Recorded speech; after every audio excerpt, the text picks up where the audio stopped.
কাহন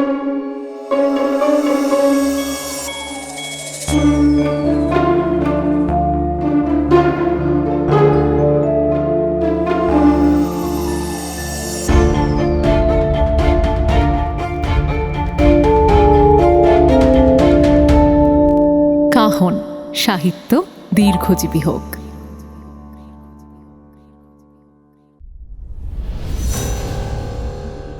সাহিত্যের বিভিন্ন আঙিনা থেকে বাছাই করে নিয়ে আসা কিছু মণি মাণিক্য দিয়ে তৈরি আপনাদের প্রিয় কাহন।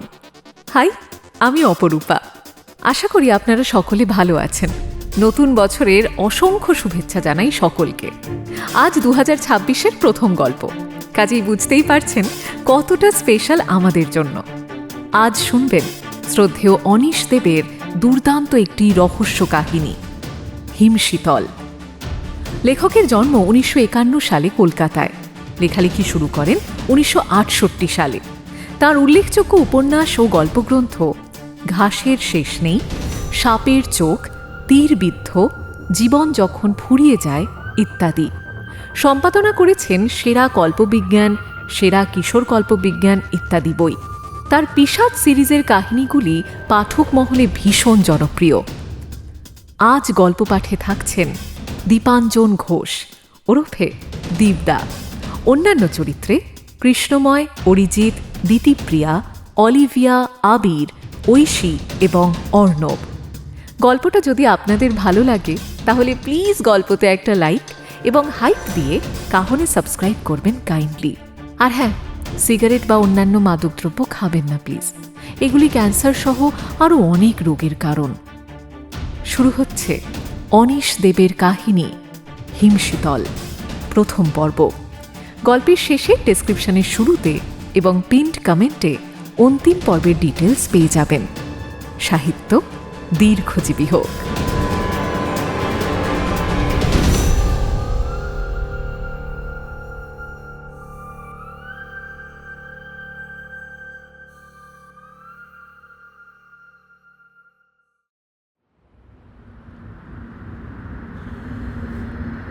কোথাও যে একটা রক্তারক্তি কাণ্ড হয়েছে সেটা বোঝা গেল উকিল সাহেবকে দেখে।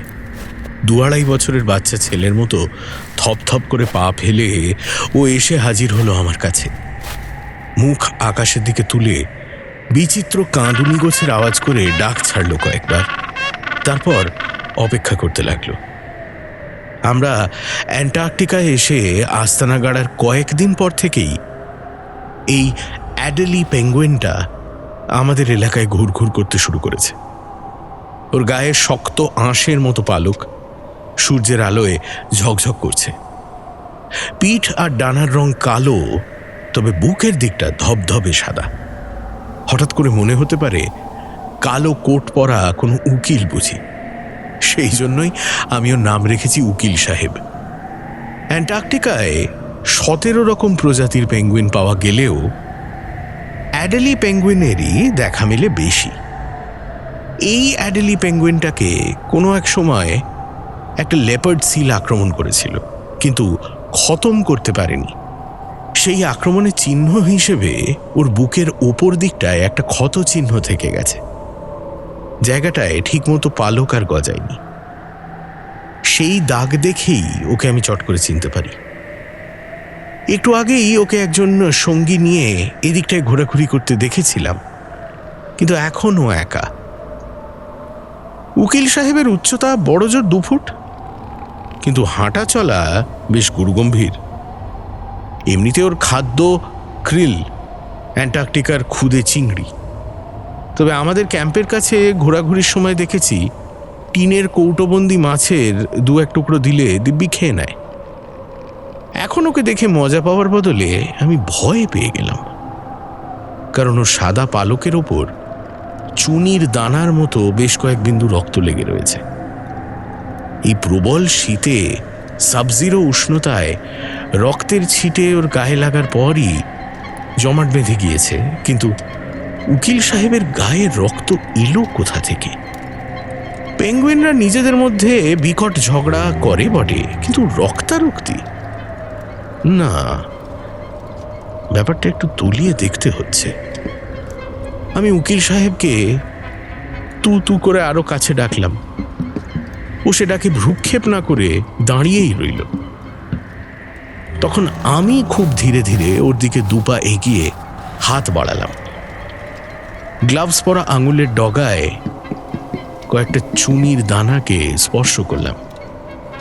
সঙ্গে সঙ্গে দানাগুলো খসে পড়ল বরফের ওপর। আর উকিল সাহেব কি ভেবে কয়েক পা দূরে সরে গেল।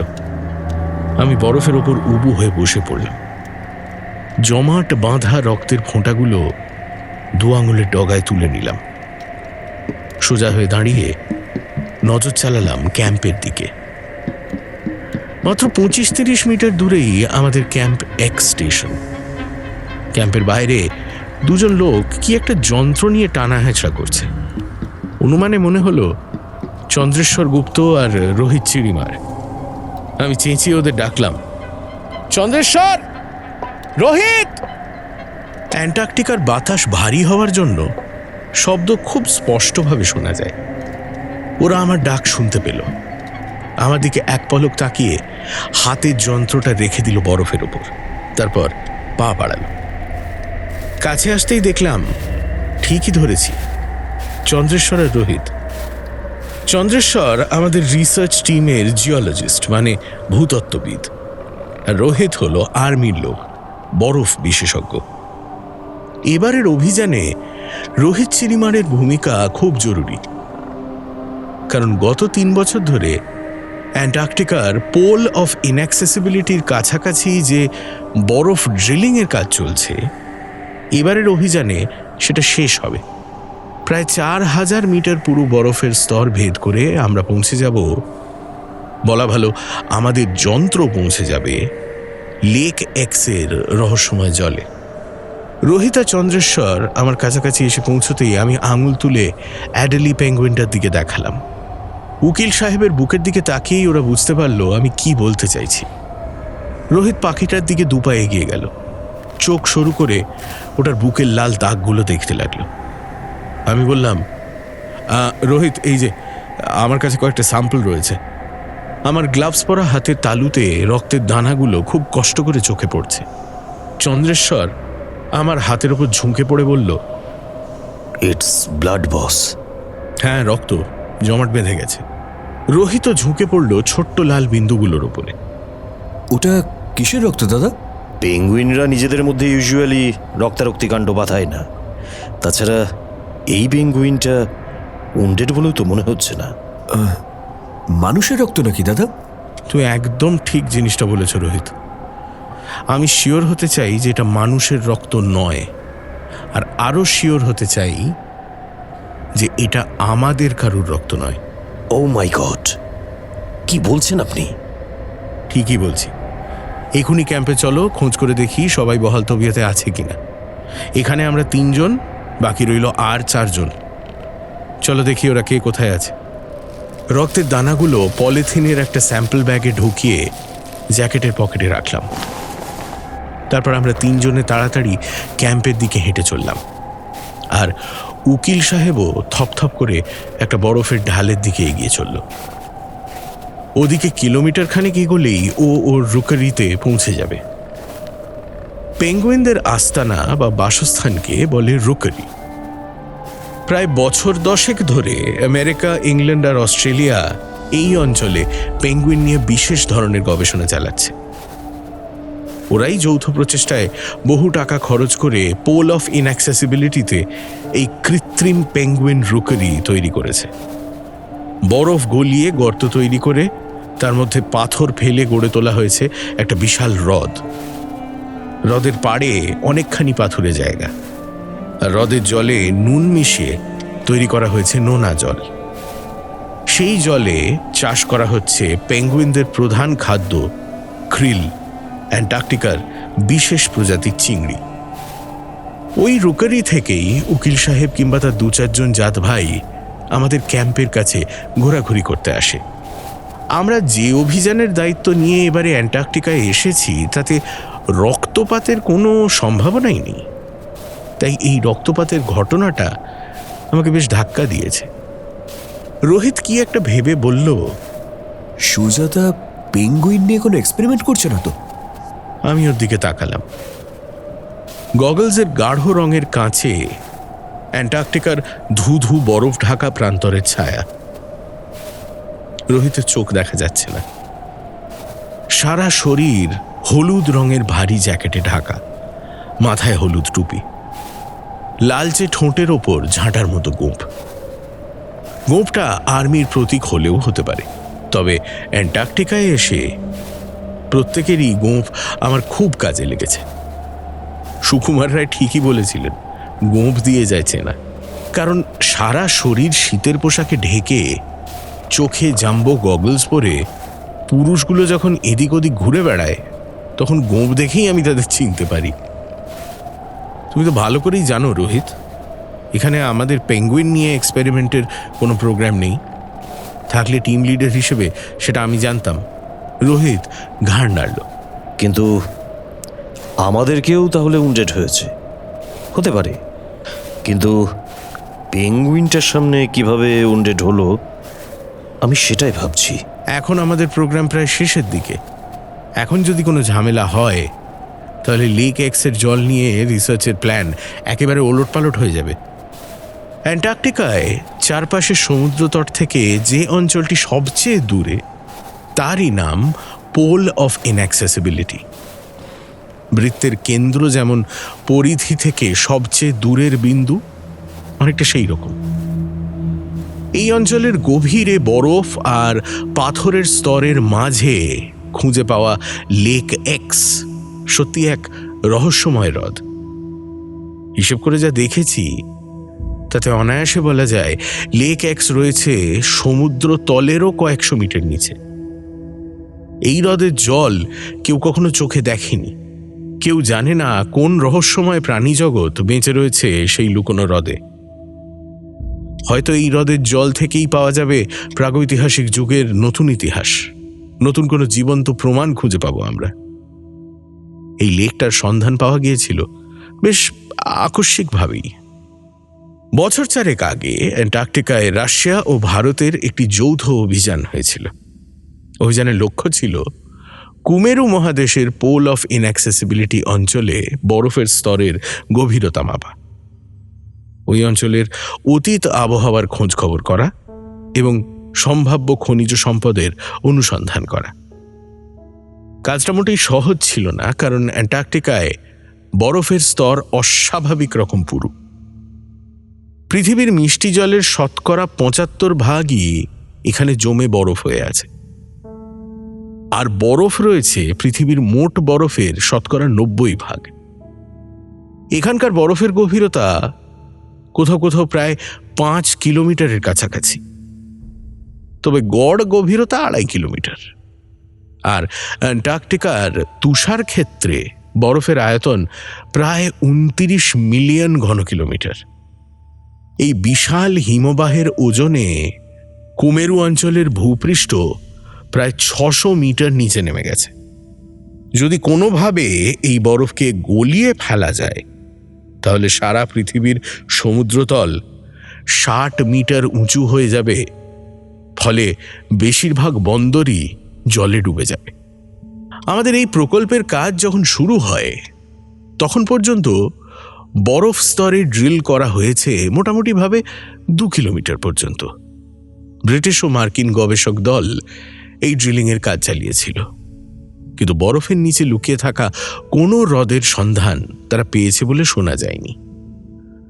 2 বছর আগে ভারত যে অভিযান চালায় তাতেই প্রথম একটি লেকের অস্তিত্ব আঁচ করেছিল অভিযাত্রীরা।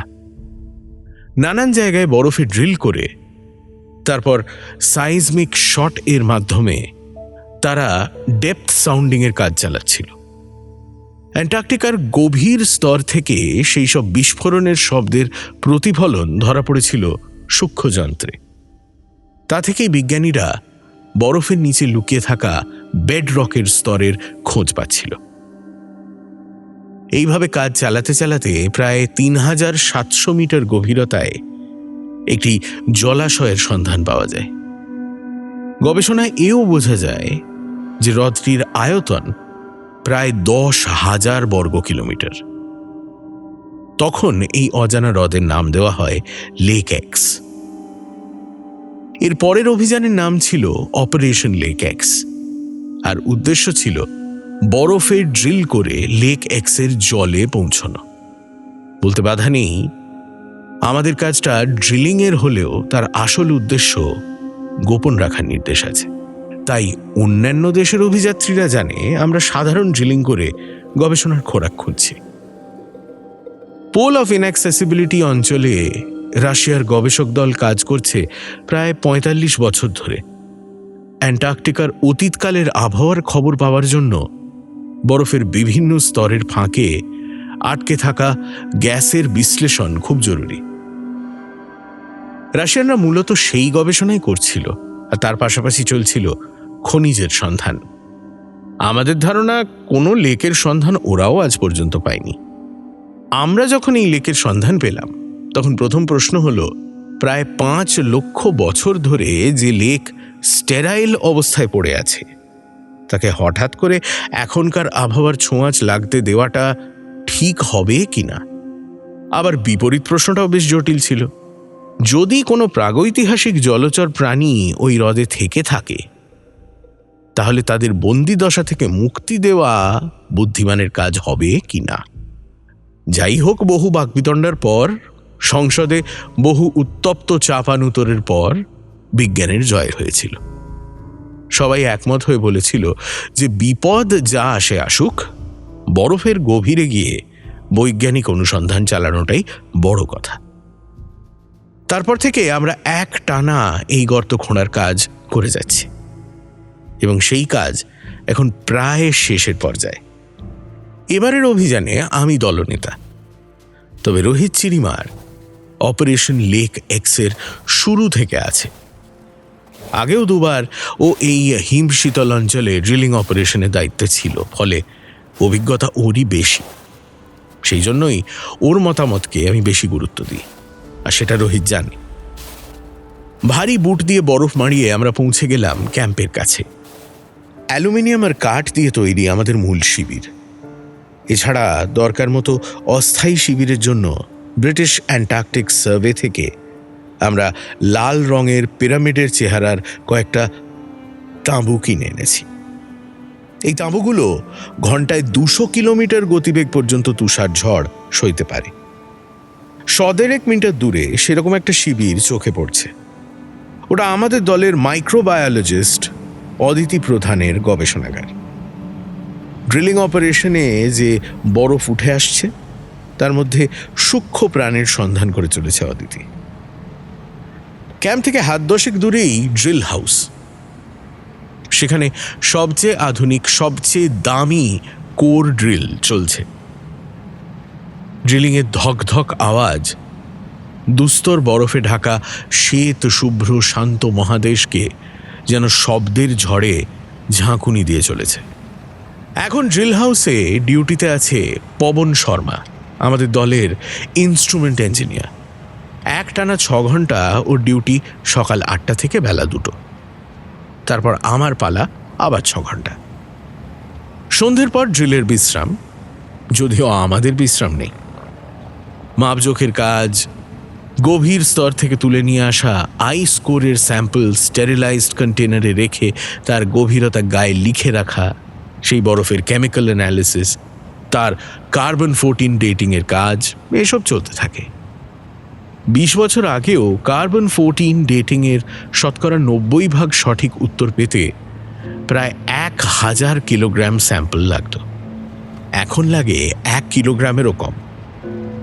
তা থেকেই বিশ্লেষণ করে জানা যায় ওই বরফের স্তর কত হাজার বা কত লক্ষ বছরের পুরনো। আমরা ৩ জন ড্রিল হাউসের কাছে পৌঁছলাম। কনকনে ঠান্ডা বাতাস হাড় পর্যন্ত কাঁপিয়ে দিচ্ছিল। ড্রিল হাউসের সারা গায়ে অ্যান্টার্কটিকার তুষার ঝড়ের চিহ্ন। কোথাও ধাতুর পাত তুবড়ে গেছে, কোথাও আবার কাঠের দেওয়াল কমজোরি হয়ে খসে পড়ায় তার উপরেই অন্য কাঠের তক্তা পেরেক ঠুকে এঁটে দেওয়া হয়েছে। মাস ৫ আগে বাড়িটার মাথায় একটা অ্যালুমিনিয়াম রডের সঙ্গে একটা ন্যাশনাল ফ্ল্যাগ বেঁধে উড়িয়ে দিয়েছিলাম।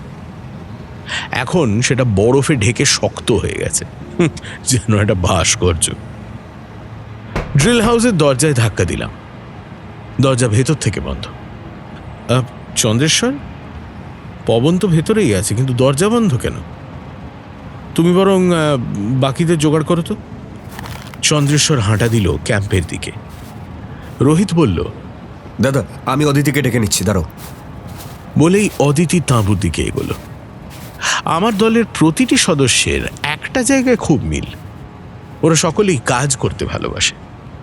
ড্রিল হাউসের ভেতর ইঞ্জিন জেনারেটর সেট আর ড্রিলের বিকট শব্দ শোনা যাচ্ছিল। বাড়িটার দেওয়ালগুলো কাঁপছিল থরথর করে। কিন্তু পবন ভেতর থেকে দরজা বন্ধ করলো কেন?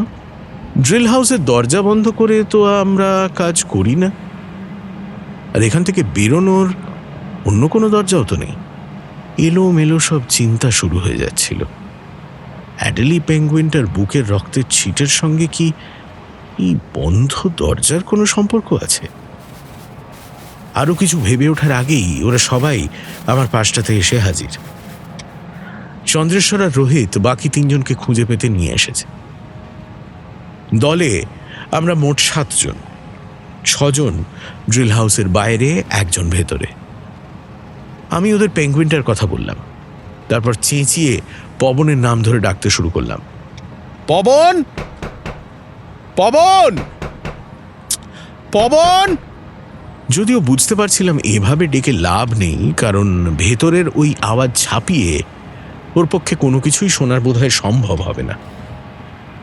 সুরেন্দ্র নায়ক এগিয়ে এসে আমার পিঠে হাত রেখে বলল, এভাবে ডেকে লাভ নেই চিফ, ভেতরে কিছু শোনা যাবে না। লেটস ব্রেক দ্য ব্লাডি ডোর। সুরেন্দ্র আমাদের দলের কেমিস্ট, লো টেম্পারেচার কেমিস্ট্রি ওর গবেষণার বিষয়। ভারী চেহারা, গালে চাপ দাড়ি, গোঁফো মানানসই। শুরু থেকেই লক্ষ্য করেছি চটপট সিদ্ধান্ত নিয়ে গায়ের জোরে কাজ করতে ভালোবাসে। সুরেন্দ্রর কথায় সায় দিল রোহিত চিড়িমার আর অদিতি প্রধান। তবে আমাদের দলে আরেকটি যে মেয়ে রয়েছে, মেরিন বায়োলজিস্ট সুজাতা, দেখলাম ওর মুখে কেমন যেন একটা ভয়ের ছায়া নেমে এসেছে। আমি হাতের ইশারা করতেই সুরেন্দ্র আর চন্দ্রেশ্বর ঝাঁপিয়ে পড়ল দরজার উপরে। অদিতির হাতে একটা আইস অ্যাক্স চোখে পড়ল।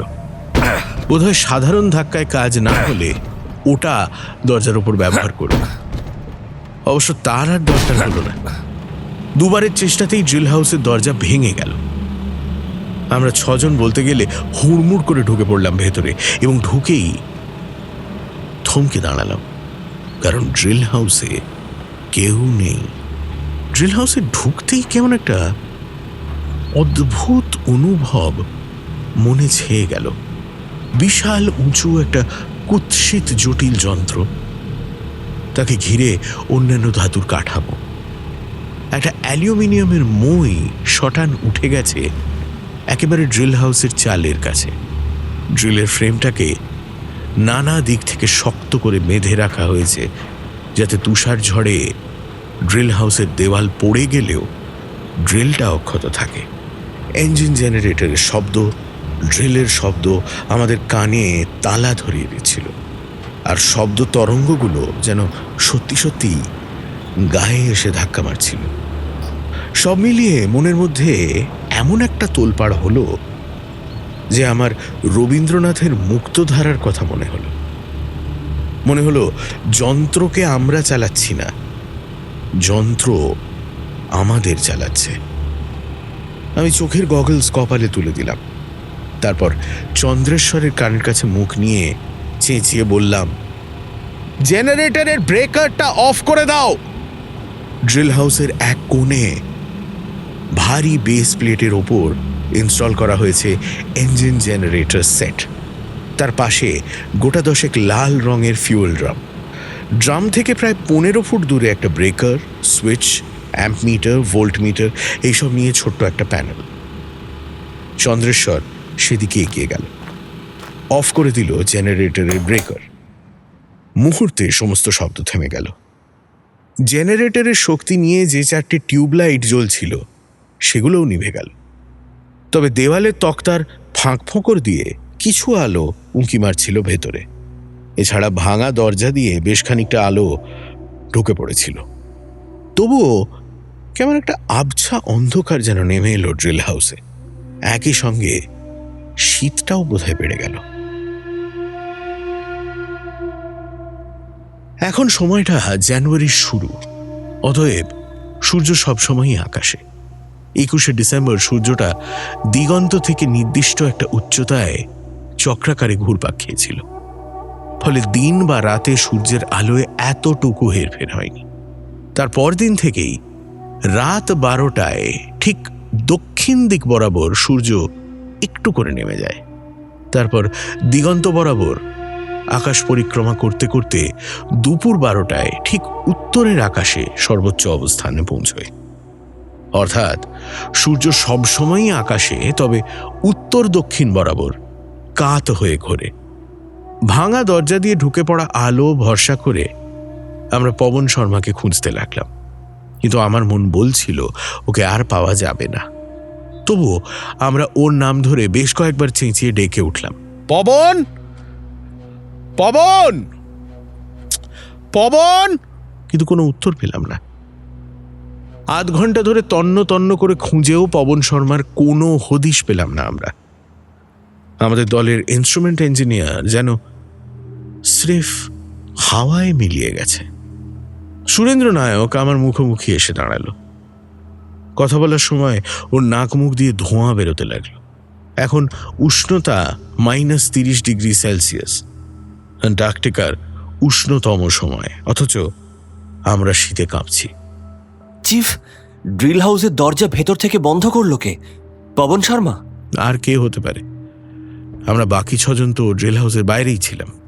অদিতি মাথা নাড়ল। সূর্যদা, পবন ড্রিল হাউসের দরজা বন্ধ করবে কেন? এখানে তো কিছু চুরি যাওয়ার ভয় নেই। সেটাই তো অবাক লাগছে অদিতি। ড্রিল চালু রেখে দরজা ভেতর থেকে বন্ধ করে পবন উধাও হলো কোথা দিয়ে, আর কেনই বা হলো? তাছাড়া ওই অ্যাডেলি পেঙ্গুইনটার গায়ে রক্তের ছিটেগুলো তো মিথ্যে নয়। আচ্ছা দাদা, পবন কি দরজা বন্ধ করে ড্রিলটাকে নিয়ে কোনো লটখট করতে চাইছিল? কি লটঘট করবে? যাতে আর ড্রিল না করা যায়। আমি চমকে সুজাতার দিকে তাকালাম। আমাদের ড্রিলিং এর কাজ বন্ধ হলে পবনের কি লাভ?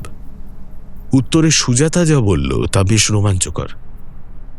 পবন শর্মার বিশ্বাস ছিল ড্রিল করে আমরা যেই লেক এক্সের জলে পৌঁছব অমনি ঘটে যাবে এক বিপর্যয়। প্রাগৈতিহাসিক কোনো সরীসৃপ হয়তো ক্ষিপ্র গতিতে ড্রিলিং শাফট দিয়ে উঠে বেরিয়ে আসবে। তারপর এই বরফে ঢাকা ধুধু প্রান্তরে আমাদের বেঘরে প্রাণ দিতে হবে। পবন খুব ফুর্তিবাজ ছেলে ছিল, তবে ওর মধ্যে খ্যাতির লোভ ছিল। নিজের লাভ ক্ষতি নিয়ে বড় বেশি ভাবত। এই তো গত পরশু রাতে খাওয়ার সময় ও হঠাৎই আমাকে জিজ্ঞেস করে বসলো, ডক্টর সেন, এবারের এক্সপিডিশন আর রিসার্চ নিয়ে আমরা যে রিসার্চ পেপার লিখব তাতে সবার নাম থাকবে নিশ্চয়ই? অবশ্যই থাকবে। চিফ, তাহলে দারুণ ব্যাপার হবে বলুন। সারা পৃথিবী আমাদের নাম জেনে যাবে। 5 লক্ষ বছর ধরে আইসোলেটেড একটা লেকের জল নিয়ে আমরাই প্রথম রিসার্চ করব। সেই জলের পোকামাকড়, ব্যাকটেরিয়া, বড় সড়ো সাপ টাপ মানে রেপটাইলও থাকতে পারে পবন। অবশ্য আছে কি না সেটা বোঝা যাবে আর 4-5 দিনের মধ্যেই, কারণ ড্রিলিংয়ের মিটার রিডিং দেখে যেসব ক্যালকুলেশন আমি আর রোহিত করেছি তাতে আমরা শিওর যে আর 4-5 দিন এইভাবে ড্রিল করে গেলে আমরা আইস শিট পেনিট্রেট করে লেক এক্সের জলে পৌঁছে যাব। পবন আমার শেষ কথাগুলো মনোযোগ দিয়ে শুনছিল না, কেমন একটা অদ্ভুত চোখে তাকিয়েছিল। তারপর বেশ কয়েক সেকেন্ড পর বিড়বিড় করে বলেছিল, সাপ টাপ, রেপটাইল, যদি ওটা ড্রিলিং হোল দিয়ে ওপরে উঠে আসে? হ্যাঁ, এতটা কল্পনা করা ঠিক নয় পবন, তবে reptile is a possibility. Oh my god! পরদিনই জেনেছিলাম ওর এই ভয়ের কথাটা ও অনেক কি বলেছে। আরও বলেছে ইমিডিয়েটলি নাকি ড্রিলিং বন্ধ করা উচিত, কিন্তু আমি সে কথায় গা করিনি। কারণ এই কুমেরুতে এসে এই প্রবল ঠান্ডায় বরফে ঢাকা নির্জন প্রান্তরে অনেকেরই মানসিক দোলাচল দেখা দেয়।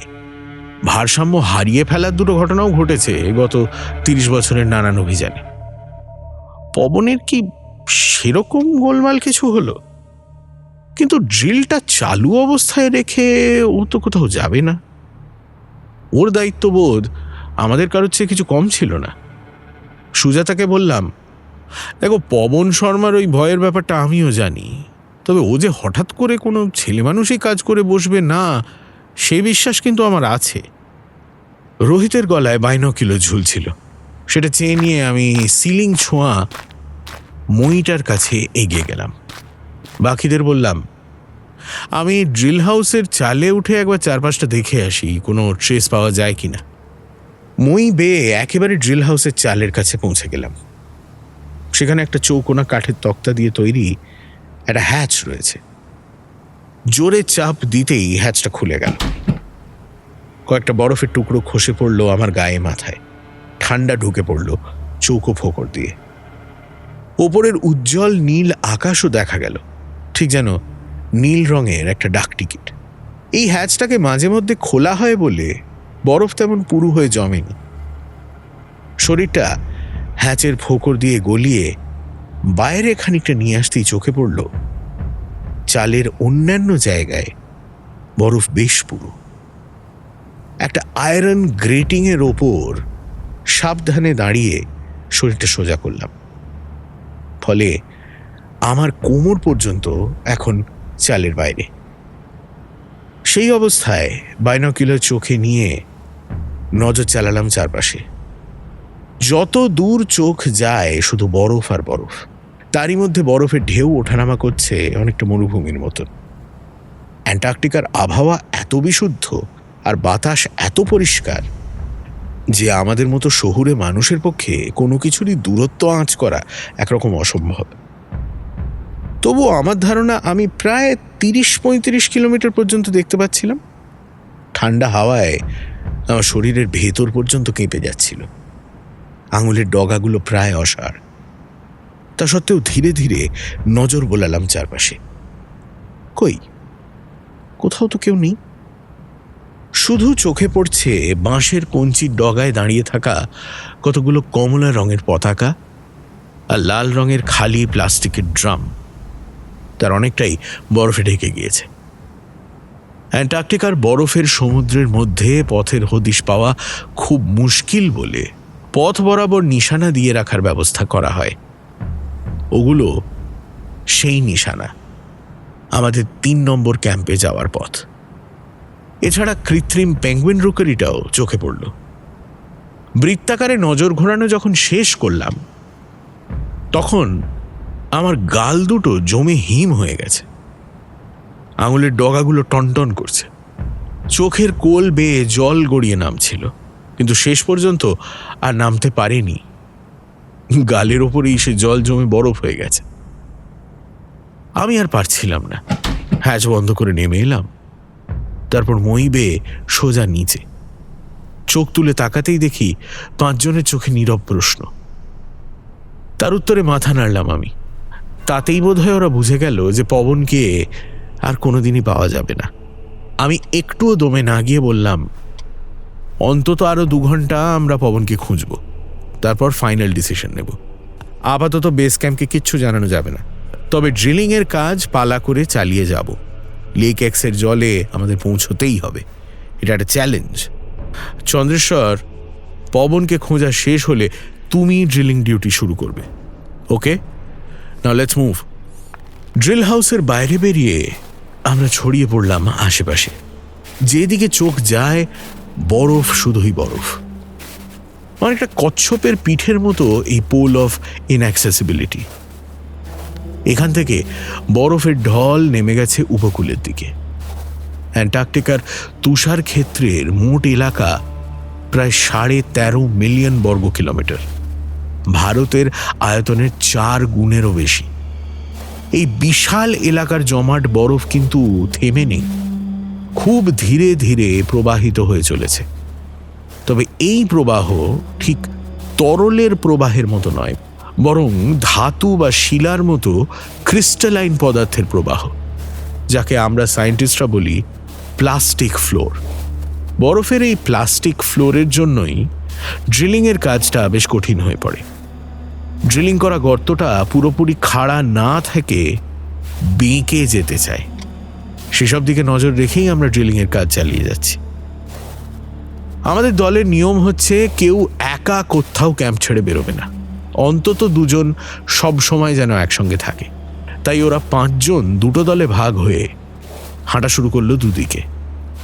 আমি বললাম ওরা যেন মোটামুটিভাবে 2-3 কিলোমিটারের বেশি দূরে না যায়। বরফের ওপরে নানা দিকে পায়ের ছাপের চিহ্ন, আমাদেরই হাঁটা চলার প্রমাণ। এর মধ্যে পবনের পায়ের ছাপ আলাদা করে বোঝার কোনো উপায় নেই, সুতরাং খানিকটা আন্দাজে ভর করে এলোমেলো খোঁজ করাটাই একমাত্র পথ। ওরা রওনা হয়ে পড়লে আমি হাঁটা দিলাম টয়লেটের দিকে।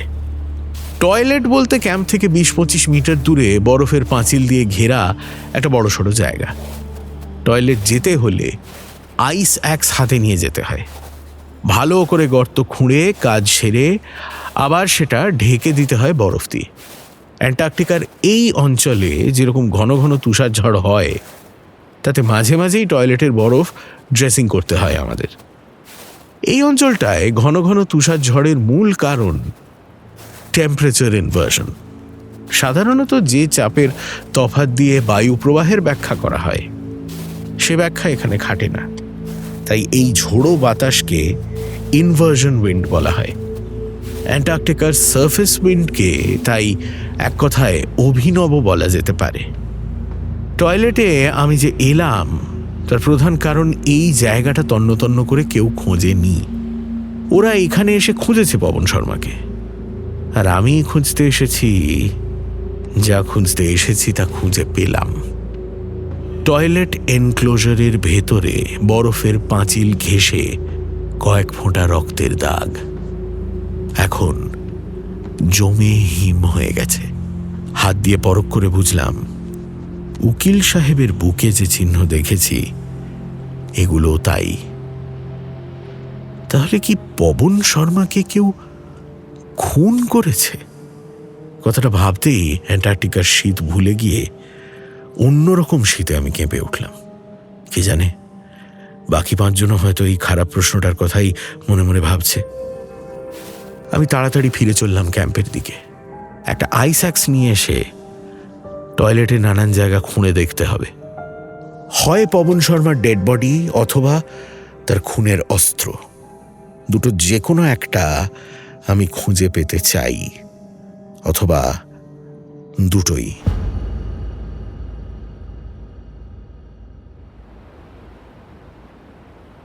রাতে ডিনারের সময় সকলের মধ্যেই কেমন যেন একটা চাপা টেনশন টের পেলাম। টিনের খাবার ফুটিয়ে অদিতি আর সুজাতাই গ্যাসের স্টোভে রান্নাবান্না করেছে, আর ছাত্র রাঁধুনি হিসেবে সুরেন্দ্র নায়ক ওদের সঙ্গে হাত লাগিয়েছিল। রান্না বেশ ভালো হওয়া সত্ত্বেও কারোর মধ্যে খুশির মেজাজ নেই। সকলেই অদ্ভুত রকম চুপচাপ। নিস্তব্ধতা যখন পুরো চাদরের মতো চেহারা নিয়েছে, তখন রোহিত তার উপরে কথা ছুরি চালালো। দাদা, পবন শর্মাকে তাহলে আর পাওয়া যাবে না? বোধহয় আর পাওয়া যাবে না, কারণ ও আর নেই। অদিতি ফুঁপিয়ে কেঁদে উঠল।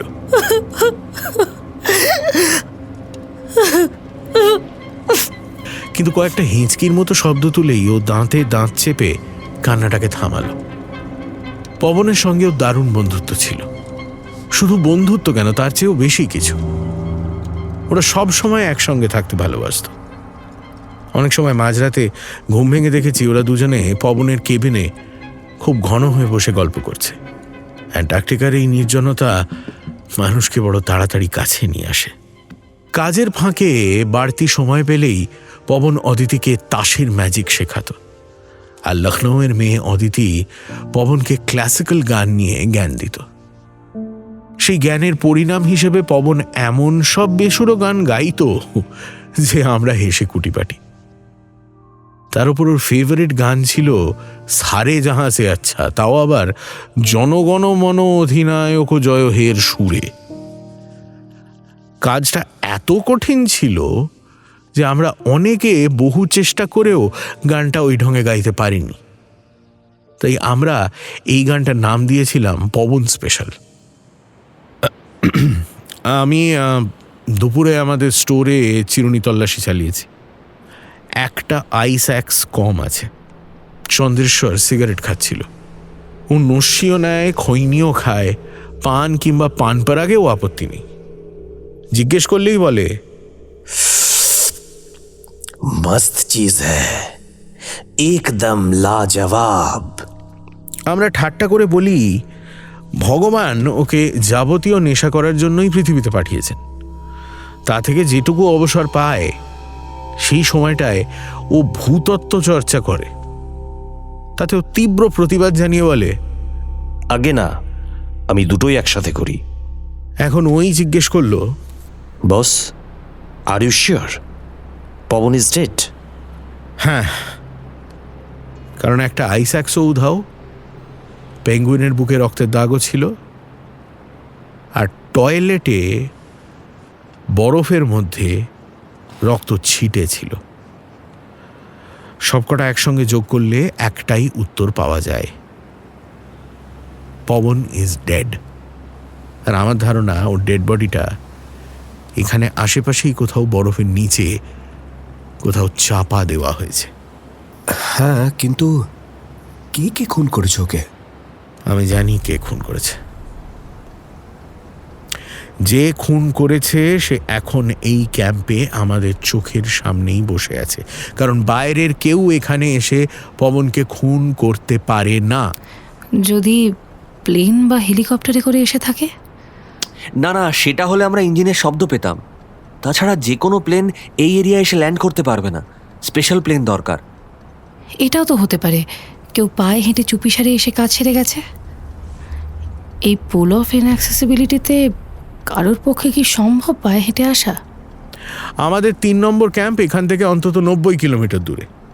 যদি তর্কের খাতিরেও ধরে নিই যে সেখান থেকে কেউ পায়ে হেঁটে আমাদের এই ক্যাম্পে আসতে চায়, তাহলে ব্যাপারটা অনেকটা মই বেয়ে আকাশে পৌঁছানোর চেষ্টার মতো হাস্যকর শোনাবে, তাই না? কেউ কোনো জবাব দিল না। আমি ওদের মুখের দিকে একে একে তাকালাম। চন্দ্রেশ্বর গুপ্ত, ভালো মানুষ টাইপের চেহারা, জিওলজিস্ট হিসেবে বেশ চৌকস, রোগা শরীর, তবে শক্তি কম নয়। কাজ না থাকলে এর ওর সঙ্গে মজা করে, কিন্তু এখন সব মজা টজা উবে গেছে। রোহিত চিড়িমার, খুব নিয়ম মেনে চলে, বরফ সম্পর্কে অনেক জানে। আমাকে প্রথম আলাপের পর থেকেই দাদা বলে ডাকে। অভিযানে এসে আজ পর্যন্ত কোনো পরিস্থিতিকেই ভয় পায়নি, সবসময় নির্বিকার। একবার বরফের ফাটল থেকে আমাকে রেস্কিউ পর্যন্ত করেছিল। ফাটলের ওপরটা বরফ জমে ঢাকা পড়ে গিয়েছিল, সেখানে পা ফেলতেই আমি ভেতরে পড়ে যাই। আমাকে রোহিত এমনভাবে উদ্ধার করেছিল যেন এক গ্লাস জল খাচ্ছে। ব্যাপারটা এতই সহজ এবং সাধারণ ছিল ওর কাছে। এর থেকেই বোঝা যায় ওর নার্ভ কেমন শক্ত। ক্যাম্পের কাঠের মেঝেতে বসেছিল সুজাতা রায়, একটু ভীতু টাইপের। অভিযানে এসে থেকে বেশ কয়েকবারই আমাকে বলেছে, লেক এক্সকে ডিস্টার্ব করে কোনো লাভ আছে সূর্যদা?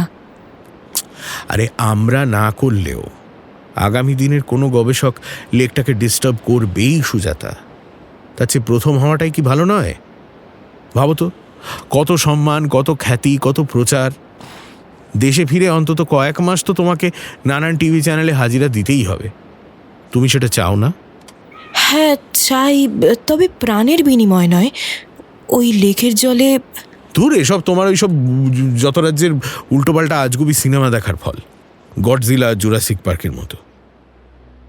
অদিতি প্রধান, মাইক্রোবায়োলজিস্ট, সাহসী, তবে বেশ হিসেব করে চলে। পবনকে বেশ পছন্দ করত। এখন দুঃখ পেলেও ও যে ধাতের মেয়ে তাতে সামলে উঠে বদলা নিতে চাইবে। পাগলের মতো খুঁজে বেড়াবে খুনিকে। তবে ও গান ভালোবাসে, হাতে সময় পেলেই টেপ রেকর্ডারে ক্যাসেট চালিয়ে মন দিয়ে শোনে, গুনগুন করে গানও গায়। সুরেন্দ্র নায়কের কোনো সমস্যা নেই, কি করতে হবে সেটা ওকে জানিয়ে দিলেই হলো, ব্যাস। বেপরোয়া, ধৈর্য বড় কম, সব সময় জীবন মৃত্যু পায়ের ভৃত্য গোছের ঢঙে চলাফেরা করে, আর ফাঁক পেলেই বউকে চিঠি লিখতে বসে। জাহাজে করে সমুদ্র পাড়ির সময় ওর নামে খুব ঘন ঘন টেলেক্স আসতো, তাই জাহাজের রেডিও অফিসার খোরানা মাঝে মাঝেই টেলেক্স ফর মিস্টার নায়ক না বলে ঠাট্টা করে নায়ক ফর মিস্টার টেলেক্স বলতেন। ওর বউ প্রায় প্রতিদিনই ওকে একটা করে টেলেক্স করত। কিন্তু প্রশ্নটা হচ্ছে, কে এদের 5 জনের মধ্যে পবন শর্মাকে কে খুন করেছে?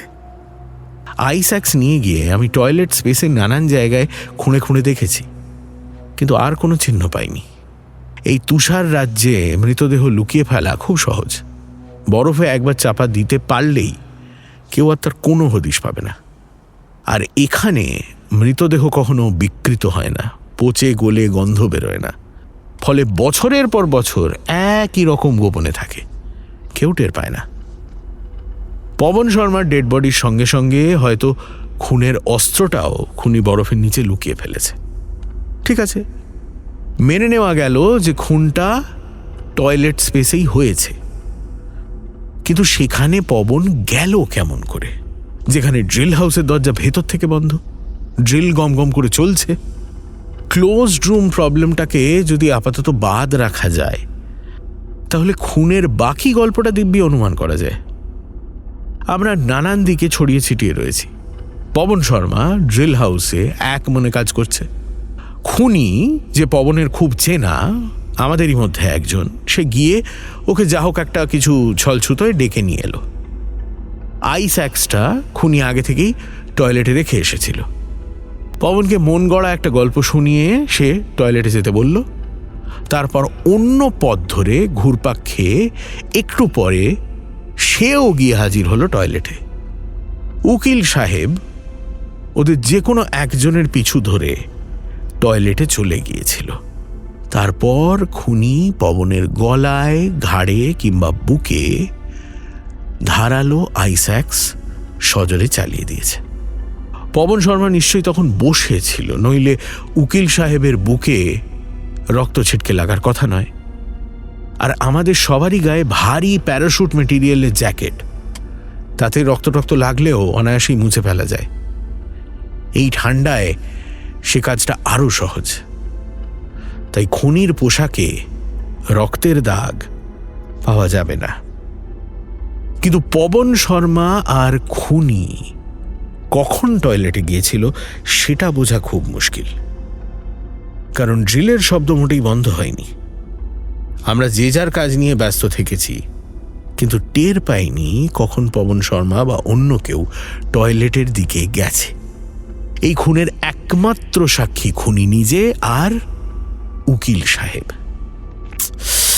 ইস, পেঙ্গুইনরা যদি কথা বলতে পারত। ওরা 5 জন নিজেদের মধ্যে নানান রকম কথা বলছিল দক্ষিণ গঙ্গোত্রীর বেস স্টেশনে পবন শর্মা খুনের খবরটা জানানো হবে কিনা। আমি ওদের ইশারায় থামিয়ে দিয়ে বললাম, খুনি এই ঘরেই আছে। অন্যরকম কিছু বলতে পারলে আমার ভালো লাগতো, কিন্তু উপায় নেই। তাই খুনি ছাড়া বাকি 5 জনকে বলছি সাবধানে থাকতে। আত্মরক্ষা বেঁচে থাকার একটা জরুরি শর্ত। আমরা 5 জন যেন আত্মরক্ষার জন্য মরিয়া হয়ে চেষ্টা করি। আর খুনিকেও আমার একটা কথা বলার আছে। একটা খুন যখন হয়ে গেছে তখন আর কিছু করার নেই, কিন্তু আর কোনো সমস্যা দেখা দিলে আলোচনার মাধ্যমে সেটা সমাধান করা যেতে পারে। খুনটা কোনো সমাধানের পথ নয়, এটা আমার একটা রিকোয়েস্ট। জানি না খুনি আমার রিকোয়েস্ট শুনবে কিনা। সবাই চুপ, কেউ একটা কথাও বলল না। আসলে আমরা এমন একটা জায়গায় আছি যেখানে গোপনীয়তা বলে প্রায় কিছুই নেই। মানে আমাদের সব আলোচনাই খুনি জানতে পারবে, হয়তো আলোচনাতে সে অংশগ্রহণও করবে। তাকে না চেনা পর্যন্ত তাকে বাদ দিয়ে কোনো আলোচনার তেমন সুযোগ নেই। আর আমি যখন তাকে চিনতে পারবো, তখন এই রকম আলোচনার আর কোনো প্রয়োজন থাকবে না। সত্যি ভারী আরে অদ্ভুত সিচুয়েশন। কিন্তু সূর্যদা, পবন খুন হলো কেন? জানি না, শুরু থেকে এই প্রশ্নটা আমার বুকের ভেতরে তোলপাড় করে চলেছে। কেন খুন হলো পবন শর্মা? খুনের মোটিভটা কি? হাজার ভেবেও আমি এই প্রশ্নের কোনো উত্তর পাইনি। ক্যাম্পের আবহাওয়া ক্রমশ ভারী হয়ে এসেছিল, তাই আমি কাজের প্রসঙ্গ তুললাম। কাল কার কি ডিউটি তা নিয়ে আলোচনা শুরু করলাম। চন্দ্রেশ্বর গুপ্ত সিগারেট শেষ হয়ে গিয়েছিল অনেকক্ষণ আগেই। তার খানিক পরেই ও একটা চকচকে ছোট প্যাকেট ছিঁড়ে উপুর করে দিয়েছে মুখের ভেতর। বোধহয় পান মশলা টশলা কিছু হবে। সেটা চিবোতে চিবোতে ও জড়ানো গলায় বলল, লেক এক্সট্রার জল বিজ্ঞানের অনেক থিওরিকেই হয়তো বদলে দেবে, বিশেষ করে প্যালিওজিওগ্রাফি আর প্যালিওইকোলজির অনেক চ্যাপ্টার হয়তো নতুন করে লিখতে হবে। একটা লেক হাজার হাজার বছর ধরে নেচার থেকে টোটালি আইসোলেটেড, তাতে খুব ক্ষুদে প্রাণী, মাইক্রোস্কোপিক ক্রিচার, জলের গাছপালা, এমনকি মাছও কয়েক লক্ষ বছর ধরে অ্যাবসলিউট আইসোলেশনে, মানে আমাদের প্রকৃতি থেকে বিচ্ছিন্ন অবস্থায় বিবর্তনের মধ্যে দিয়ে গেছে। ফলে সেখান থেকে নতুন কিছু পাওয়া যেতেই পারে। আমরা হয়তো অনেক নতুন নতুন প্রজাতির খোঁজও পেতে পারি। ওখানে মাছ টাচের চেয়ে বড় কিছুও থাকতে পারে অদিতিদি। তা তো থাকতেই পারে সুজাতা। তাহলে দেশে ফিরে পাবলিসিটির লেভেলটা একবার চিন্তা করো। আমরা সবাই রাতারাতি ফেমাস হয়ে যাব। আমাদের আরও কেয়ারফুল হতে হবে বস। লেকের জল বা লাইফ ফর্ম কিন্তু টক্সিক হতে পারে, তাতে অসুখ বিসুখ হওয়ার পসিবিলিটি থাকবে। লেকের এনভায়রনমেন্ট আর আমাদের এনভায়রনমেন্টের মধ্যে বিস্তর ফারাক থাকতে পারে। তবে আমার মনে হয় লেক থেকে স্রেফ জল ছাড়া আর কিছুই পাওয়া যাবে না। Plain and simple H2O। তাই যদি হয় তাহলে আমি অন্তত শক্ত হব। আমি অনেক কিছু এক্সপেক্ট করছি, স্রেফ জল নিয়ে আমি দেশে ফিরতে চাই না। আমিও, তবে ড্রিলটার কন্ডিশন খুব একটা ভালো নয় বস। আর কদিন ওটার দম থাকবে কে জানে। সেটা নিয়ে আমিও চিন্তায় আছি। আমার মনে হচ্ছে কাল কি পরশুর ভেতরে আমরা লেকের জলে পৌঁছে যাব। তার মধ্যে ড্রিলটা যেন না বিগড়োয়। আমার ভীষণ ঘুম পাচ্ছে, আমি শুতে গেলাম। আচ্ছা বস, পবনের ডিসঅ্যাপিয়ারেন্সের ব্যাপারটা বেস স্টেশনে জানাবেন না? হ্যাঁ, জানাবো কাল সকালে। পবন শর্মাকে ফিরে আসার জন্য আমি আরও 8 ঘন্টা সময় দেব। ও যে আর নেই সেটা সম্পর্কে ডেড শিওর হওয়ার জন্য পার্টন দ্য পান এই সময়টা আমি দিতে চাইছি। তারপর দক্ষিণ গঙ্গোত্রীতে রেডিও মেসেজ পাঠাবো। আমরা উঠে পড়লাম। এখন বিশ্রাম নেওয়ার পালা। ঘুমিয়ে রাত কাটাবো এই কথাটা বলাটা যদিও এখানে মানানসই নয়, তবুও অভ্যেস সহজে যায় না। কথাবার্তায় আমরা সব সময় পুরনো অভ্যেসটাই ব্যবহার করছি। আমাদের ক্যাম্পে প্রত্যেকের জন্য আলাদা ছোট ছোট ঘর কাঠের পার্টিশন দিয়ে তৈরি। এছাড়া রয়েছে কাজ চালানোর মতো 3টে ছোট মাপের ল্যাব, একটা স্টোর রুম আর একটা রান্নাঘর। আমার খুপড়িতে ঢুকে আশ্রয় নিলাম স্লিপিং ব্যাগের ভেতরে। স্লিপিং ব্যাগটা ঠান্ডায় বেজায় শক্ত হয়ে গিয়েছিল। প্রায় 15 মিনিট ধরে ওটাকে লাঠি পেটা করে তবে নরম করতে পারলাম। সূর্য এখন দক্ষিণ দিগন্তে নেমে এসেছে বলে তেজ খানিকটা কমে গেছে, তবে আকাশে দিব্যি আলো রয়েছে। এখন এখানে রাত এইরকমই। প্রথম প্রথম আমার কিছুতেই ঘুম আসতো না। বিগাই মানে অনিদ্রা রোগ হয়েছিল, পরে ব্যাপারটা মানিয়ে নিয়েছি। স্লিপিং ব্যাগের অন্ধকারে ঢুকে পবন শর্মার কথা ভাবছিলাম। আমাদের ড্রিল মেশিনটার কলকবজা ও খুব ভালোভাবে জানত। সাধারণ টুকিটাকি ফল্ট ও দিব্যি চটপট সারিয়ে দিত। এখন যদি মেশিনটা হঠাৎ বিগড়ে যায় তাহলে যা কিছু মেরামতের কাজ দলের একমাত্র ইলেকট্রিক্যাল ইঞ্জিনিয়ার হিসেবে আমাকেই করতে হবে। মনে মনে চাইলাম লেক এক্সে ঢোকার আগে ড্রিল মেশিন যেন বিকল না হয়। পরদিন ব্রেকফাস্টের পর সুরেন্দ্র যখন ড্রিল হাউসের ডিউটিতে যাচ্ছিল তখন দেখলাম ক্যাম্পের বাইরে রোহিত চিরিমার ওর সঙ্গে কথা বলছে। হয়তো গতকালের ব্যাপার নিয়েই আলোচনা করছে। অদিতি তৈরি হয়ে ওর ল্যাবের দিকে যাচ্ছিল, সুরেন্দ্র আর রোহিতের কাছে দাঁড়িয়ে গেল, হাত পা নেড়ে কথা বলতে লাগলো। ব্রেকফাস্টের সময় অদিতি আমাকে জিজ্ঞেস করেছিল রেডিও ট্রান্সমিশন চালু করে বেস ক্যাম্পে ও পবন শর্মার খবরটা পাঠাবে কিনা। আমি বলেছি না, একটু পরে আমিই খবর দেব। বেস ক্যাম্পে খবরটা দেওয়ার সময় শুধু এটুকু বললাম যে গতকাল থেকে পবন শর্মাকে পাওয়া যাচ্ছে না, বোধহয় ও আর বেঁচে নেই। ইচ্ছে করেই রক্তের ছিটে, হারানো আইস্যাক্স এসব কথা বললাম না, তাতে বেস ক্যাম্পের লোকজন উতলা হয়ে পড়বে, হয়তো এখানে প্লেন পাঠাতে চাইবে। শিবির থেকে শিবিরে যাতায়াতের জন্য প্লেনের ব্যবস্থা রয়েছে আমাদের জাহাজে। দক্ষিণ গঙ্গোত্রীর কাছাকাছি উপকূলে ফাস্ট আইসের কোল ঘেঁষে আমাদের জাহাজ অ্যাডভেঞ্চারার নোঙর করে আছে। অভিযান শেষ হলে এই জাহাজে চড়েই আমরা দেশে ফিরে যাব। বেস ক্যাম্পের নির্দেশ পেলে তবেই জাহাজ থেকে নির্দিষ্ট শিবির লক্ষ্য করে প্লেন ওড়ানো হয়। চিন্তার কোনো কারণ নেই, সিচুয়েশন আন্ডার কন্ট্রোল, কোনো হেল্প পাঠাতে হবে না, কারণ পবনের এই উধাও হওয়ার ব্যাপারটা আমি নিজেই একটু খতিয়ে দেখতে চাই। উত্তরে বেস ক্যাম্প থেকে আমাকে যা জানালো তাতে আমার দুশ্চিন্তা বেড়ে গেল। ওরা বলল ওখানে ব্লিজার্ড চলছে, কোনো মতেই প্লেন ওড়ানো সম্ভব নয়। ওই সব অঞ্চলে তুষার ঝড়ের মূল কারণ ক্যাটাবেটিক উইন্ডস। নানান ধরনের ইনভার্জন উইন্ডের মধ্যে সবচেয়ে মারাত্মক হলো ক্যাটাবেটিক উইন্ড। এই উইন্ড দু রকমের হয়, অর্ডিনারি আর এক্সট্রাঅর্ডিনারি। এর রহস্য এখনো বিজ্ঞানীরা পুরোপুরি ভেদ করতে পারেনি। উপকূলের দিকে জমির ঢাল যত বাড়ে, ক্যাটাবেটিক উইন্ড ততই জোরালো হয়ে ওঠে। এই ঝড়ের দুরন্ত গতির মূলে রয়েছে মাধ্যাকর্ষণ। অ্যান্টার্কটিকার ঠান্ডায় বাতাসের ঘনত্ব অনেক বেড়ে যায়। সেই ভারী বাতাস বরফের ঢাল বেয়ে যতই নামে ততই তার গতি বাড়তে থাকে, অনেকটা যেন দুরন্ত গতির পাহাড়ি নদীর মতন। 1908 আর 1911 সালে দুটি অভিযানে অ্যান্টার্কটিকা গিয়েছিলেন প্রখ্যাত বিজ্ঞানী স্যার ডাগলাস মেসন। 1911 অভিযানে তিনি ছিলেন দলনেতা।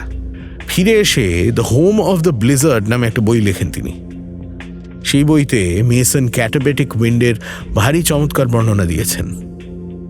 ও ঝড়ের গতিকে সামাল দিতে তার দলের অভিযাত্রীরা সামনে এতটাই ঝুঁকে পড়ে হাঁটছিল যে মনে হচ্ছিল এই বুঝি তারা বরফের ওপরে মুখ থুবড়ে পড়বে।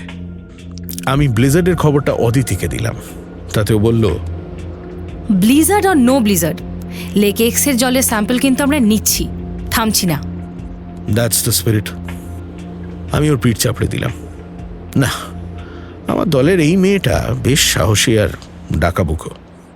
ড্রিল করে যে আইস কোরগুলো উঠছে আমরা সেগুলো নানাভাবে পরীক্ষা করে দেখছি। গতকালের কয়েকটা কোর স্যাম্পল এখনো টেস্ট করা বাকি। আমি রোহিত, সুরেন্দ্র আর অদিতির দিকে খানিকটা এগোতেই সুরেন্দ্র চেঁচিয়ে বলল, চিফ একটু ড্রিল হাউসে আসুন না, স্টার্ট আপে একটু হেল্প করবেন। আসলে ড্রিলটা চালু করার সময় দুজন লোক লাগে, নানান রকম প্রোটেকশন লজিক চেক করতে হয়, লুব্রিকেন্ট দিতে হয় অনেক জায়গায়, তারপরে চালু করা সেটা একার পক্ষে সহজ নয়। ড্রিল চালু অবস্থায় আমি আর পবন মাঝে মাঝে ওটা দেখতে যেতাম যে ওটা ঠিকমতো চলছে কিনা। এখন এই কাজটা আমার একার ঘাড়ে পড়েছে। অদিতি আর রোহিত বোধহয় অদিতির ল্যাবের দিকেই যাচ্ছিল। সুরেন্দ্রর কথায় অদিতি রোহিতকে বলল, রোহিত তুমি এগো, আমি মিস্টার নায়কের সঙ্গে গিয়ে একটু হাত লাগিয়ে দিই। তারপর আমাকে লক্ষ্য করে বলল, আচ্ছা সূর্যদা, আপনি বরং আপনার কাজ করুন, এদিকটা আমি হেল্প করছি। অদিতি আর সুরেন্দ্র চলে গেল ড্রিল হাউসের দিকে। আমি আর রোহিত কিছুক্ষণের জন্য কাজের কথায় ডুবে গেলাম। একটু পরেই দেখি অদিতি ড্রিল হাউস থেকে বেরিয়ে আসছে। আমাদের কাছে এসে ও হাতে হাত ঘষে হাত ঝাড়তে লাগলো, তারপর হেসে বলল, আরে সূর্যদা, মিস্টার নায়কও এখন ভয় পেয়ে গেছে, বলছে অদিতি ওই জলে কি আছে নোবডি নোজ। আমরা তো আমাদের লজিক দিয়ে চিন্তা করে বলছি ওই লেকে কোনো মনস্টার রেপটাইল নেই, কোনো ভয়ঙ্কর প্রাণীও নেই, কিন্তু আমরা কি জোর দিয়ে কথা বলতে পারি? তাই আমি ওকে একটু সাহস দিয়ে এসেছি। অদিতির কথা শেষ হওয়ার আগেই ঘর ঘর শব্দে ড্রিল চালু হয়ে গেল। সুরেন্দ্র নায়ক ড্রিল স্টার্ট করে দিয়েছে। আজ বিকেলে না হলেও কাল সকালে ড্রিল বিটটা লেক এক্সরে জল টাচ করবে, and at the same time we shall touch history.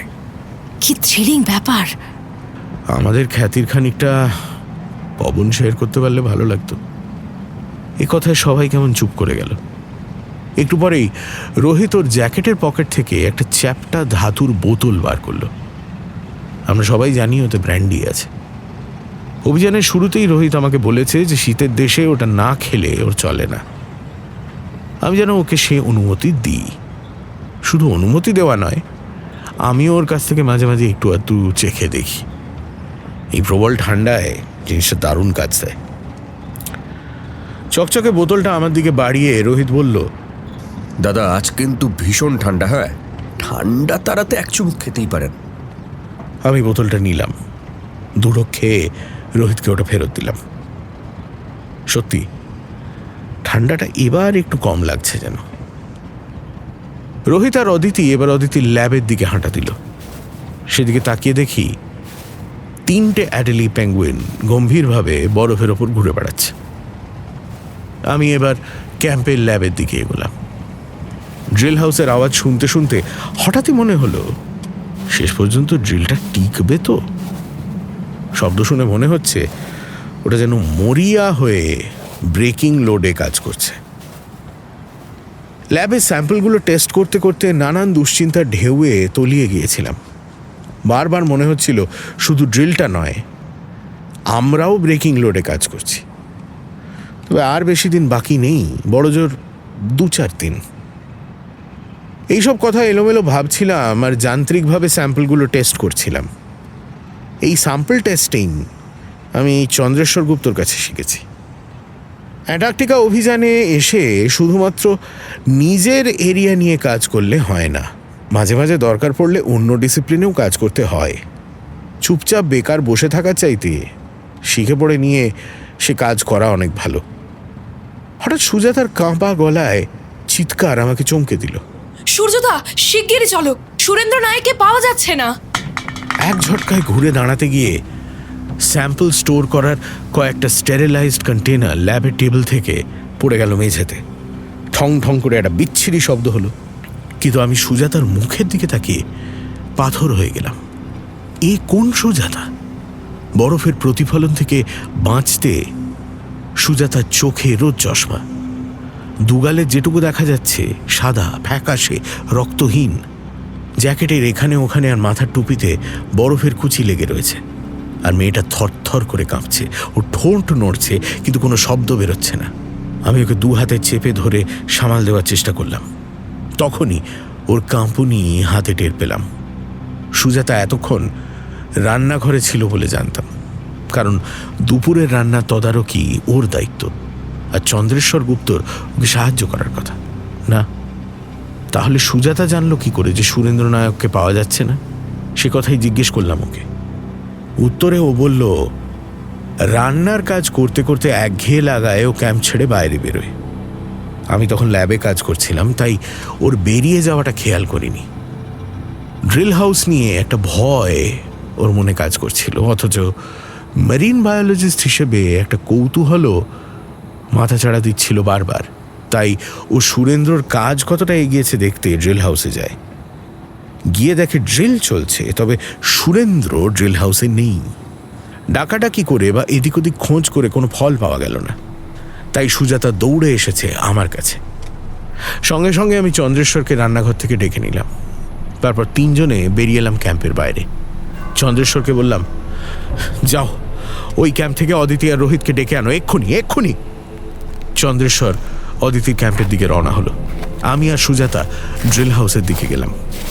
না, এবার দরজা ভাঙতে হলো না, কারণ গতকালের ঘটনার পর ড্রিল হাউসের দরজা ইচ্ছে করেই আর মেরামত করা হয়নি। বরং বাইরে থেকে দরজা বন্ধ করার ব্যবস্থাটা আরও জোরদার করেছি আমরা। একটা তালাও লাগানোর ব্যবস্থা করেছি, যাতে কেউ লুকিয়ে লুকিয়ে ড্রিল হাউসে ঢুকে ড্রিলটাকে স্যাবোটাজ করতে না পারে। কারণ সাফল্যের শেষ ধাপে পৌঁছে আমি বোকার মতো অসাবধানী হতে রাজি নই। ঝড়ের সময় ড্রিল হাউসে যখন কেউ কাজ করছে তখন ড্রিল হাউসের দরজা খুলে গিয়ে বরফ ঢুকে পড়তে পারে ভেতরে। সেই জন্যই আমি বলেছি কয়েকটা ফিউয়েল ড্রাম দরজার পাশে রাখতে, যাতে ঝড়ের সময় দরজাটাকে ভেতর থেকে মোটামুটি আটকে রাখা যায়। এখন দরজাটা ভেজানোই ছিল, সেটা ঠেলে ভেতরে ঢুকতে বিশাল যন্ত্র, বিকট শব্দ আর সুরেন্দ্র নায়কের গড় হাজিরি আমাদের ধাক্কা মারল। আমি আর সুজাতা যখন ফ্যাল ফ্যাল করে এদিক ওদিক তাকাচ্ছি তখন অদিতি, রোহিত আর চন্দ্রেশ্বর এসে ড্রিল হাউসে ঢুকল। এরপর যেন অ্যাকশন রিপ্লে শুরু হলো। পবন শর্মা উধাও হওয়ার পর আমরা যা যা করেছিলাম এবারও সেই সব কিছু করলাম। ড্রিল হাউসকে তন্ন তন্ন করে সার্চ করলাম এবং ফলাফল হলো বিরাট বড় একটা শূন্য। অদিতি মই বেয়ে উঠে গেল উপরে, হ্যাচ খুলে শরীরের অর্ধেকটা বাড়িয়ে দিল বাইরে। তারপর মিনিট কয়েক পর ও নিচে নেমে এলো, আমার দিকে তাকিয়ে ধীরে ধীরে মাথা নাড়ল। নেই, সুরেন্দ্র নায়ক কোথাও নেই। আমি ড্রিলটা বন্ধ করলাম, তবে আলোর সার্কিটটা অন রাখলাম। ঠোঁট কামড়ে চুপচাপ দাঁড়িয়ে ভাবতে লাগলাম। সুজাতা আমার কাছে এগিয়ে এসে জিজ্ঞেস করলো, এবারে আপনি কি বলবেন সূর্যদা? আমি ওর দিকে তাকালাম। এতদিন অ্যান্টার্কটিকায় থাকার ধকল এবং পরপর দুজন সাথী আশ্চর্যভাবে উধাও হওয়ার ঘটনা ওকে ভীষণ চাপে ফেলে দিয়েছে। আমিও কি কম চাপে পড়েছি? কেন সুজাতার প্রশ্নের জবাব আমি দিতে পারছি না। হাতের ইশারায় সবাইকে আমি ক্যাম্পে ফিরে যেতে বললাম। দুপুরে লাঞ্চের পর গোল টেবিল বৈঠক বসলো। ড্রিল করার কাজ আমরা চালিয়ে যাব নাকি বন্ধ করব, এই প্রশ্নটা নিয়ে বিতর্ক শুরু হলো। সকালবেলা যখন ড্রিলিং শুরু হয় তখন তো সুরেন্দ্র বহাল তবিয়তে ড্রিল হাউসে ছিল, কারণ অদিতি গিয়ে ওকে সাহায্য করে বেরিয়ে আসার পর ড্রিল স্টার্ট করেছে সুরেন্দ্র। তখন আমরা ড্রিল হাউসের কাছাকাছি ছিলাম। সুরেন্দ্রকে চোখে না দেখলেও ও যন্ত্রের শব্দ শুনেছি। সুজাতা একটু ইতস্তত করে বলল, আচ্ছা সূর্যদা, বরফের নিচের দিকের লেয়ার মানে লেক এক্সের কাছাকাছি লেয়ারে নতুন ধরনের কোনো বরফের পোকা নেই তো? পোকা? প্রায় 6 মাস আমরা এখানে আছি, সেরকম কোনো পোকা তো আমরা দেখিনি। তাছাড়া জমাট বরফের মধ্যে পোকা থাকবে কেমন করে? যেমন করে আইস ফিশ বেঁচে থাকে। ঠিকই বলেছে সুজাতা, মেরিন বায়োলজিস্টের মতোই কথা বলেছে। অ্যান্টার্কটিকার আইস ফিশ বা বরফ মাছের খোঁজ যখন বিজ্ঞানীরা পেয়েছিলেন তারা ভাবতেই পারেননি যে এমনটা সম্ভব। এই মাছের শরীরে 1 বিন্দুও হিমোগ্লোবিন নেই। এর রক্ত সাদা বললেও ভুল হয় না। আর শুধু রক্ত কেন, বরফ মাছের কানকো, লিভার সবই সাদা। তবে সাধারণ লাল রক্তের মাছের মতো বরফ মাছেরও শ্বাস প্রশ্বাস চালানোর জন্য অক্সিজেন দরকার হয়। পরীক্ষা করে বিজ্ঞানীরা দেখেছেন মাছের দরকারি অক্সিজেনের সিংহভাগটাই যোগান দেয় হিমোগ্লোবিন। উষ্ণতা যত কমে আসে হিমোগ্লোবিনের অক্সিজেন যোগান দেওয়ার ক্ষমতাও ততই কমে যায়। ফলে সাধারণ মাছের ক্ষেত্রে এই ক্ষমতা বরফ মাছের অন্তত 10 গুণ। কিন্তু সাধারণ মাছ আর বরফ মাছ জল থেকে অক্সিজেন নেয় একই হারে। তা থেকেই বিজ্ঞানীরা সিদ্ধান্তে পৌঁছন যে বরফ মাছের হৃৎপিণ্ড রক্ত পাম্প করে সাধারণ মাছের চেয়ে অনেক বেশি দ্রুত হারে। তার প্রমাণ পাওয়া গেল সহজেই। পরীক্ষা করে জানা গেছে একই মাপের লাল রক্তের মাছের তুলনায় বরফ মাছের হৃৎপিণ্ড প্রায় 3 গুণ বড়। যদি শরীরবিজ্ঞানের অজানা কোনো কৌশলে সত্যি এই ধরনের কোনো পোকা থেকে থাকে বরফের অতল স্তরে, বেগুনের ভেতরে যেমন পোকার খোঁজ পাওয়া যায় অথচ বাইরে থেকে বোঝা যায় না, যদি সেরকম কিছু হয়, সুজাতা তুমি কি বলতে চাও? বরফের কোনো পোকা যার খোঁজ বিজ্ঞানীরা এখনো পর্যন্ত পাননি সেরকম কিছু ড্রিলিং শাফট বেয়ে উঠে এসেছে আর তারপর পবন শর্মা আর সুরেন্দ্র নায়ককে খতম করে দিয়েছে? গলায় যতটা জোর দিতে চেয়েছিলাম ততটা হলো না। চন্দ্রেশ্বর মুখের ভেতরে কি একটা চিবোচ্ছে, কিন্তু ওর ঠাট্টার কিংবা অবিশ্বাসের ভাবটা প্রায় মিলিয়ে গেছে। রোহিত মাথা নিচু করে জ্যাকেটের ওপর আঙুল বোলাচ্ছে আর অদিতি নির্বিকার। সূর্যদা, ঠান্ডা মাথায় ভাবুন। আমি বলছি না যে আইস ফিশের মতো আইস ফর্ম আছেই, আমি শুধু বলছি ইটস আ পসিবিলিটি। পোকা থাক বা না থাক, আমরা থামছি না। We are not stopping the drill. দরকার হয় আমি একাই ড্রিল করব। লেক এক্সের জলের স্যাম্পল আমার চাই। এর জন্য আমরা মাসের পর মাস জানোয়ারের মতো পরিশ্রম করেছি। আসলে আমি আপনি ফেমাস হতে চান, research paper, TV interview, world wide publicity, আর বিখ্যাত হওয়ার নেশায় আপনি অন্যদের কথা ভাবছেনই না। কেন, তুমি ফেমাস হতে চাও না? চন্দ্রেশ্বর, রোহিত, সুজাতা ওরা চায় না? ওয়েল, আমি একটা কথা স্পষ্ট করে জানিয়ে দিতে চাই, আমি থামছি না। পোকা কিংবা সাপ তো দূরের কথা, যদি ড্রিলিং শাফট থেকে গোটা একটা ডাইনোসরও বেরিয়ে চলে আসে তাহলেও আমি থামছি না। হ্যাঁ সূর্যদা, আমি ফেমাস হতে চাই বিজ্ঞানী হিসেবে, আর একই সঙ্গে বন্ধুদেরও বাঁচাতে চাই, নিজেও বাঁচতে চাই। সরি, কিছু মনে করো না, আমি একটু আপসেট হয়ে পড়েছিলাম। সুরেন্দ্র নায়কের স্ট্রেঞ্জ ডিসঅ্যাপিয়ারেন্সের ব্যাপারটা বেস ক্যাম্পে জানাবেন তো? হ্যাঁ, আমি জানাবো রাতে। প্রতিদিন রাতে আমি বেস ক্যাম্পের সঙ্গে রেডিও যোগাযোগ করি।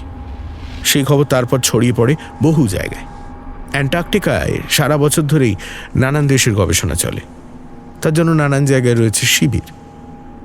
ভারতীয় গবেষক দল এই বরফের দেশে প্রথম পা রেখেছিল 1982 সালের 9 জানুয়ারি। সেদিনই জাতীয় পতাকা উড়েছিল দক্ষিণ গঙ্গোত্রীতে। তারপর থেকে নিয়মিত ভারতীয় অভিযাত্রী দল অ্যান্টার্কটিকায় এসেছে।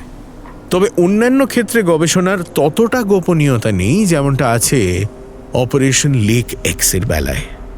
আমাদের এবারের অভিযানের আসল উদ্দেশ্য যদি অন্যান্য দেশ জেনে যায়, তারপর ওদের দলের কেউ যদি এখানে আমাদের ক্যাম্পে এসে, না না না না না, কি সব এলোমেলো ভাবছি আমি। যাই হোক দাদা, অন্য কোনো রাইফেল কান্ট্রি আমাদের রেডিও মেসেজ ইন্টারসেপ্ট করে যদি লেক এক্সের ব্যাপারটা টের পেয়ে যায়, তাহলে স্পেশাল টাইপের প্লেন নিয়ে এই অঞ্চলে এসে ল্যান্ড করে। তাহলে বেস ক্যাম্পের র্যাডার ওটাকে স্পট করবে অনেক আগে। আনঅথরাইজড কোনো এয়ারক্রাফট এখানে ঢুকতে পারবে না। আর তাছাড়া যদিও বা ঢুকতে পারে, তাহলে তার ইঞ্জিনের শব্দ আমরা নিশ্চয়ই শুনতে পেতাম। ঠিকই বলেছ। এছাড়া পায়ে হেঁটে কোনো অ্যাকশন স্কোয়াডের পক্ষে এই পুল অফ ইনঅ্যাসেসিবিলিটিতে এসে পৌঁছানোটা একেবারেই অবাস্তব, কারণ পিঠে রুকস্যাক ঝুলিয়ে আন্টার্কটিকার এতটা পথ পাড়ি দেওয়া সম্ভব নয়। আর সবচেয়ে বড় কথা হলো যে এখানে তো লুকোনোরও কোনো জায়গা নেই। Absolutely correct. এই থিওরিটা শুধু ইমপ্রবেবলি নয়, ইটস আটারলি ইম্পসিবল। বাইরে থেকে কেউ আমাদের এই ক্যাম্পে ঝড় তুলতে আসেনি। আমাদের মধ্যেই কেউ ঝড় তুলছে। সবাই চুপ করে রইল। আমার কথা সকলের অপছন্দ হলেও ব্যাপারটা সত্যি। বোধহয় মনে মনে প্রত্যেকে সেই বিশ্রী প্রশ্নটাই ভাবতে লাগলো, আমাদের মধ্যে কে? ঠিক আছে, অনেক হয়েছে, এবার একটু কাজের কথা হোক। চন্দ্রেশ্বর, তুমি আর সুজাতা স্যাম্পল টেস্টিংয়ে লেগে পড়ো। রোহিত আর অদিতি, তোমরা অ্যাটমসফিয়ারিক ডেটা কালেক্ট করো। আমি ড্রিল ডিউটিতে যাচ্ছি। স্টার্ট আপের সময় আপনার একা অসুবিধে হবে সূর্যদা। আমি আপনাকে হেল্প করে তারপর চন্দ্রেশ্বরের সঙ্গে গিয়ে টেস্টে হাত লাগাচ্ছি। আমি সুজাতার দিকে দেখলাম। মেয়েটার মনের খোঁজ পাচ্ছিলাম ধীরে ধীরে। স্পষ্ট বুঝতে পারি ও আমার কাছে আসতে চাইছে। অদিতি আর পবনের ঘনিষ্ঠতার কথা সুজাতাই আমাকে প্রথম জানিয়েছিল। আমি জানি এটাই স্বাভাবিক। বরফে ঢাকা ধুধু প্রান্তরের এই বেনজির নির্জনতা মনকে কেমন যেন করে দেয়। তখন একটা মন আর একটা মনের উষ্ণতা খুঁজতে চায়। কাজের সময় মন খুব ব্যস্ত থাকে বলে এলোমেলো চিন্তা তেমন অসুবিধায় ফেলে না, তবে হাতে বাড়তি সময় পেলেই মনটা কেমন ফাঁকা হয়ে যায়। দুনিয়ার যত বাস্তব অবাস্তব চিন্তা মনে ভিড় করে আসে। তবে আমার কথা আলাদা।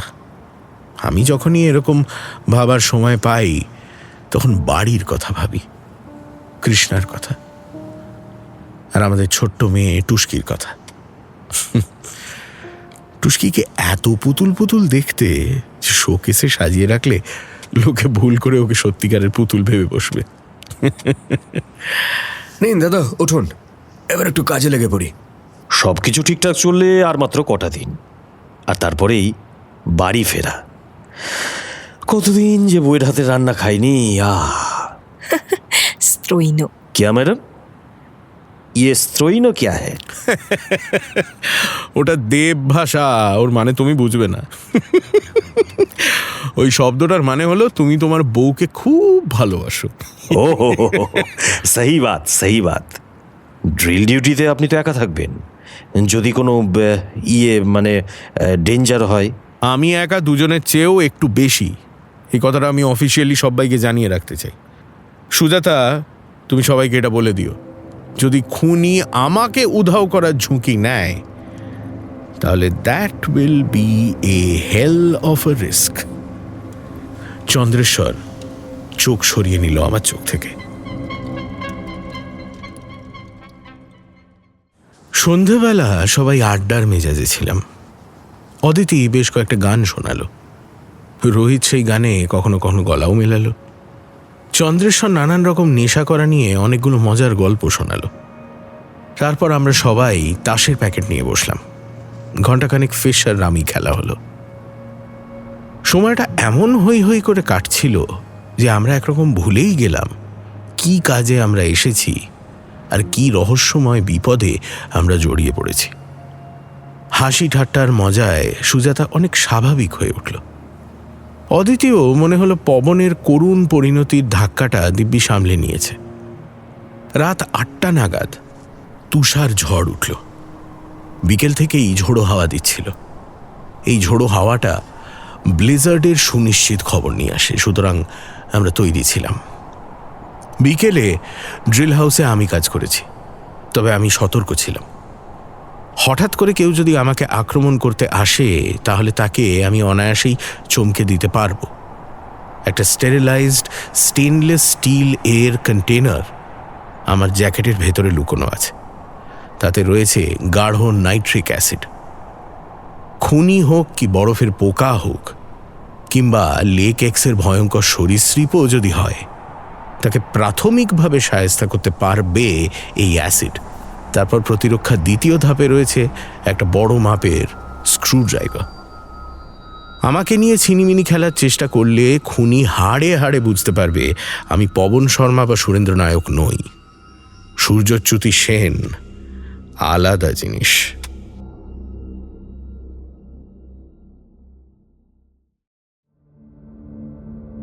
ড্রিল ডিউটির সময় আমি ড্রিল হাউসে আবার এক দফা অনুসন্ধান চালিয়েছি। টর্চ হাতে নিয়ে কাঠের মেঝের প্রতিটি ইঞ্চি খুঁটিয়ে দেখেছি। তাতে সেরকম কিছুই পাইনি, শুধু জেনারেটরের পিছনে এক কোণে 2-3টে টুকরো পেয়েছি। অনেকক্ষণ ধরে টুকরোগুলো পরীক্ষা নিরীক্ষার পর বুঝতে পেরেছি ওগুলো পাউরুটির টুকরো, শুকিয়ে কাঠ হয়ে গেছে। সকালে ব্রেকফাস্টে আমরা টোস্ট, আখরোট আর কফি খেয়েছিলাম। কে জানে তখন হয়তো অদিতি কিংবা সুরেন্দ্র ব্রেকফাস্ট সঙ্গে নিয়ে ড্রিল হাউসে এসে ঢুকেছে। আবার গতকাল পবনও এসে থাকতে পারে। কিন্তু কাল পবন উধাও হওয়ার পর আমরা যে তল্লাশি চালিয়েছিলাম তাতে এগুলো পাওয়া যায়নি। তা থেকে সিদ্ধান্তে আসা যায়, হয় আমরা কাল ভালো করে খোঁজ করিনি, অথবা আমাদের গতকালের তল্লাশির পর এগুলো কেউ এখানে ফেলে গেছে। পাউরুটির কয়েকটা টুকরো ছাড়া ড্রিল হাউসে আর কিছুই পাইনি আমি। তবে ইচ্ছে করেই এগুলোর কথা আমি আর কাউকে বলিনি। সুজাতার কথায় আমার চটকা ভাঙল। সূর্যদা, ব্লিজার্ড শুরু হয়ে গেছে। তার মানে কাজ বাড়লো। কাল ঘন্টার পর ঘন্টা শুধু বরফ সরানোর কাজ করতে হবে। অ্যান্টার্কটিকার ঠান্ডা আমাদের গা শোয়া হয়ে গিয়েছে।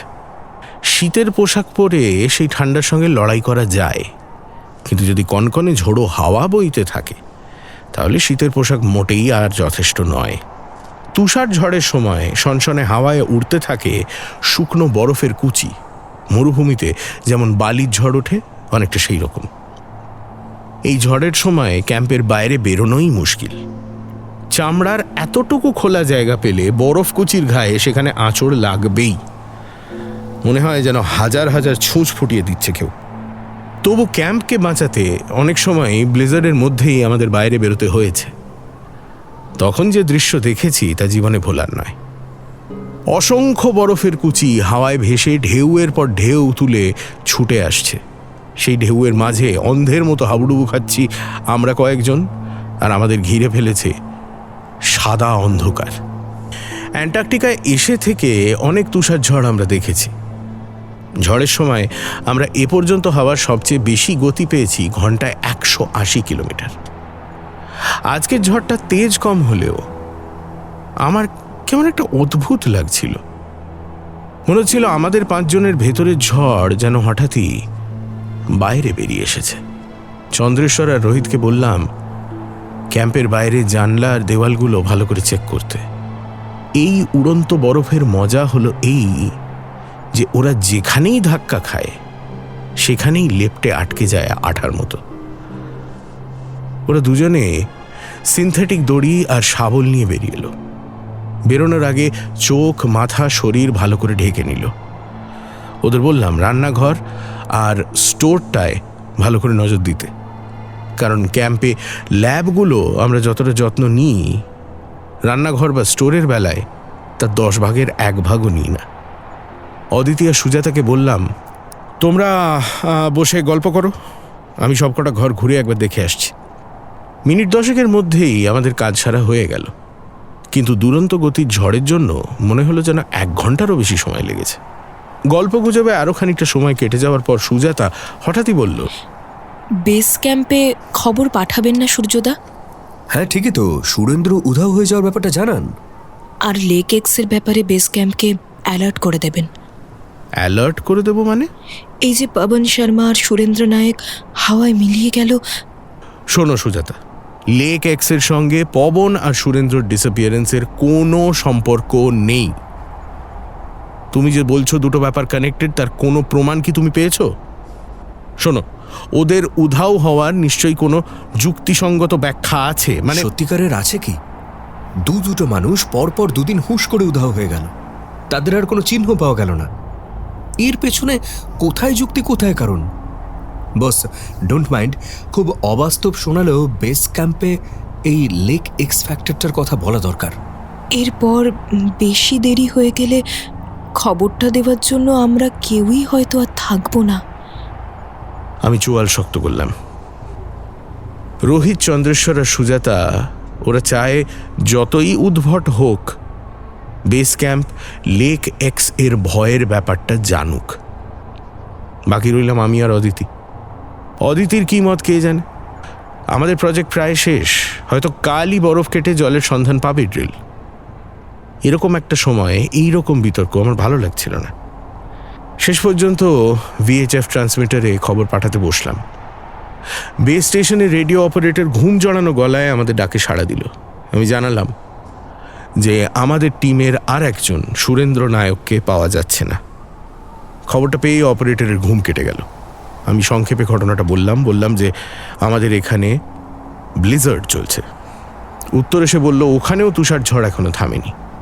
আমার পাশে ছিল রোহিত, আর রোহিতের পাশে সুজাতা। আমি মনে মনে ঠিক করেছিলাম লেক এক্সের উদ্ভট থিওরির কথা বেস স্টেশনকে জানাবো না। ওরা হয়তো ভাববে আমরা পাগল হয়ে গেছি, কিন্তু সেটা আর হলো না। কারণ হঠাৎই সুজাতা রোহিতকে ডিঙিয়ে ট্রান্সমিটারের ওপরে একেবারে ঝাঁপিয়ে পড়ল। তারপর উত্তেজিতভাবে বলল ওই অবাস্তব থিওরির কথা। বলতে বলতে আবেগে, ভয়ে ও কাঁদতে শুরু করলো, এবং কথা শেষ করেই বলে দিল ওভার অ্যান্ড আউট। ফলে রেডিও যোগাযোগ বিচ্ছিন্ন হয়ে গেল। আমরা 5 জন চুপ করে বসে রইলাম। বেস স্টেশন এখন কি ভাববে কে জানে। আবার রেডিওয় যোগাযোগ করে সুজাতার কথা যে পাগলের প্রলাপ, সেটা বলা ঠিক হবে না। ওরা ভাববে দলের ওপর আমি নিয়ন্ত্রণ হারিয়েছি। সুজাতা ফুপিয়ে ফুপিয়ে কাঁদছিল। আমি ওর পিঠে হাত বুলিয়ে দিতে লাগলাম। ওর ওপর রাগ করে কোনো লাভ নেই, ওর মনের অবস্থা আমি বুঝতে পারছি। রাতে আমরা যখন খেতে বসলাম তখন তুষার ঝড় প্রায় থেমে গিয়েছে। সারা রাত ভালো ঘুম হলো না। স্লিপিং ব্যাগে এপাশ ওপাশ করে আর নানান দুঃস্বপ্ন দেখে রাত কাটল। ভোরবেলার শেষে যে স্বপ্নটা দেখে ঘুম ভাঙল সেটা বেশ বিচিত্র। একটা লেপার্ড সিল একটা অ্যাডেলি পেঙ্গুইনকে একেবারে রক্তাক্ত ক্ষতবিক্ষত করে দিয়েছে। কোনো রকমে প্রাণে বেঁচে নিরীহ প্রাণীটা বুকে ভর দিয়ে ডানা দিয়ে সাঁতার কাটার ভঙ্গিতে বরফের ওপর দিয়ে পিছলে পিছলে পালাচ্ছে, আর বরফের ওপর রেখে যাচ্ছে রক্তের দাগ। স্তিমিত সূর্যের আলো বরফের মসৃণ তল থেকে ঠিকরে পড়ছে, সেই আলোয় রক্তের দাগটাকে অদ্ভুত উজ্জ্বল দেখাচ্ছে। তখনই আইডিয়াটা আমার মাথায় এলো, ঘুমও ভেঙে গেল একই সঙ্গে। ঠিক করলাম বিষয়টা নিয়ে অদিতির সঙ্গে গোপনে কথা বলবো। উকিল সাহেবের বুক থেকে যে রক্তের দানাগুলো আমি তুলে নিয়েছিলাম সেগুলো এখনও আমার কাছে যত্ন করে রাখা আছে। এখনও আমার ধারণা ওগুলো পবনের রক্ত। ধারণা কেন, প্রায় সুনিশ্চিত বিশ্বাস, কারণ উকিল সাহেবকে দেখে আমার আহত বলে মনে হয়নি। অদিতি যদি ওই রক্ত পরীক্ষা করে আমাকে বলে যে ওটা মানুষের রক্ত, পেঙ্গুইনের নয়, তাহলে আমি ধরে নেব যে পবন খুন হয়েছে, সুরেন্দ্র। এরপর কার পালা কে জানে। গ্যাসের উনুন জেলে রোজই আমাদের জল তৈরি করে নিতে হয়। খাবার জল, মুখ ধোয়ার জল, বাসন মাজার জল সবই পাওয়া যায় বরফ গলিয়ে। যেহেতু গ্যাস খরচ কম হওয়াটাই ভালো, সেহেতু জলের বরাদ্দ মাথাপিছু মাপা, 1 কাপ কি বড় জোর 2 কাপ। আর স্নানের তো কোনো প্রশ্নই নেই। ঘুম থেকে উঠে বরাদ্দ জলে হাত মুখ ধুয়ে চলে গেলাম ব্রেকফাস্ট টেবিলে। বাকি 4 জন তখন বড় প্লাস্টিকের কাপে করে কফি খাচ্ছে। ওদের দেখা মাত্রই প্রথম যে কাজটা আমার মন করে বসলো সেটা হলো আদমশুমারি। কাল রাতে আমরা 5 জন ছিলাম, আজ সকালেও 5 জন আছি তো। স্যান্ডউইচ, আলু ভাজা, কাজু বাদাম আর কফি দিয়ে ব্রেকফাস্ট সেরে নেওয়ার সময় মনেই হলো না বাড়ি থেকে বহু দূরে বরফের মহাদেশে বসে আছি। রোহিত তখন সুজাতাকে আইসবার্গের গল্প বলছিল। বিজ্ঞানী হিসেবে সুজাতার বহু তথ্য জানা থাকলেও ও মন দিয়ে শুনছিল রোহিতের কথা। এতে ভয়ঙ্কর পরিস্থিতিটা অন্তত খানিকক্ষণ ভুলে থাকা যাবে। এক একটা আইসবার্গ লম্বায় কয়েক হাজার কিলোমিটার পর্যন্ত হতে পারে, আর এর হাইট গড়ে কয়েক কিলোমিটার। প্রথম যখন বরফের স্তরটা নিজের ভারে আইস শেলফ থেকে ভেঙে বেরিয়ে আসে, তখনই ভাঙা টুকরোগুলোর চেহারা থাকে একেবারে টেবিলের মতো ফ্ল্যাট। ওরকম আইসবার্গ তো এখানে আসার সময় দেখেইছ। তারপর মাসের পর মাস, বছরের পর বছর সমুদ্রে ভাসতে ভাসতে আইসবার্গগুলো ক্ষয়ে যায়, ওদের চেহারা পাল্টায়। ভেসে যাওয়ার পথে এলোমেলো জলের ঝাপটায় ওদের গায়ে বিচিত্র সব শেপের গুহা তৈরি হয়। কখনো তৈরি হয় বরফের ছুচলো পিক, কখনো বা আর্চ থেকে মনে হতে পারে ঠিক যেন কাঁচের তৈরি রাজপ্রাসাদ। প্রথম যখন বরফের স্তরটা নিজের ভারে আইস শেলফ থেকে ভেঙে বেরিয়ে আসে, তখনই ভাঙা টুকরোগুলোর চেহারা থাকে একেবারে টেবিলের মতো ফ্ল্যাট। কই, আমরা তো অত সুন্দর আইসবার্গ দেখিনি। ওসব দেখার জন্য ভাগ্য চাই, ভাগ্য। আমি এই এরিয়ার সমুদ্রে বহু ঘুরেছি, কত সুন্দর সুন্দর চেহারার আইসবার্গ দেখেছি যে আইসবার্গের ওপরটা ক্ষয়ে গর্ত হয়ে যাওয়ার পর তার ভেতরে বরফ গলে মিষ্টি জলের ছোট্ট পুকুর তৈরি হয়েছে, আর সেই পুকুরের জলে ঝাঁপ দিয়ে তেষ্টা মেটাচ্ছে আলবার্টস, যাকে সিন্ধু সারস বলে। এইসব দেখেই আমার খুব স্বাদ হতো যে আইসবার্গে চড়ে সমুদ্রে ভেসে বেড়াতে। এইভাবে বেড়াতে বেড়াতে একদিন হয়তো গোটা পৃথিবীটাই চক্কর মেরে আসতাম। ভাবো তো একবার, ব্যাপারটা কি থ্রিলিং। ততদিনে তোমার আইসবার্গ গলে জল হয়ে যেত। না ম্যাডাম, বড় বড় আইসবার্গ সহজে গলে জল হয় না। পুরোপুরি গলে জল হতে ওগুলো প্রায় 2 বছর কি তার বেশি সময় নেয়। ভাবুন তো, ঈশ্বরের কি অদ্ভুত লীলা, নোনা সমুদ্রের জলে ভেসে বেড়াচ্ছে অসংখ্য মিষ্টি জলের পাহাড়। যেসব জায়গায় খাওয়ার জলের খুব অভাব, সেখানে যদি কোনোভাবে এইসব পাহাড় পৌঁছে দেওয়া যেত, দারুণ হতো। হ্যাঁ, যেমন ধরুন এই আরব দেশগুলোর মতো শুকনো জায়গায় যদি আন্টার্কটিকা থেকে আইসবার্গ কয়েকটা টাগবোট দিয়ে টেনে নিয়ে যাওয়া হয়, তাহলে কেমন মজা।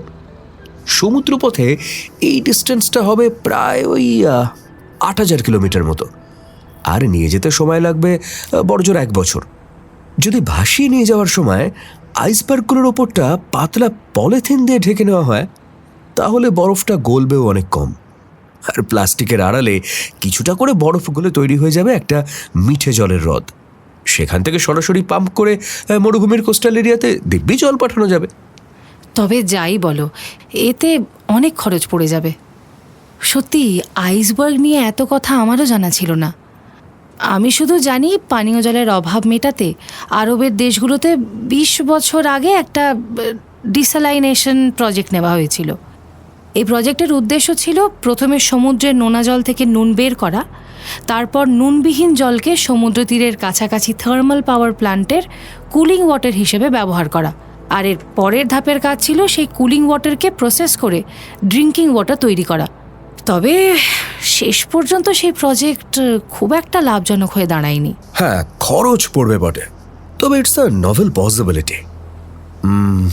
আরও একটা নভেল পসিবিলিটির কথা সায়েন্টিস্টরা ভেবেছে, যে আন্টার্কটিকাকে ন্যাচারাল কোল্ড স্টোরেজ হিসাবে ব্যবহার করা যায় কিনা। ব্যাপারটা নিয়ে কিন্তু বিদেশি পত্রপত্রিকায় কয়েকটা লেখা আমার চোখে পড়েছে।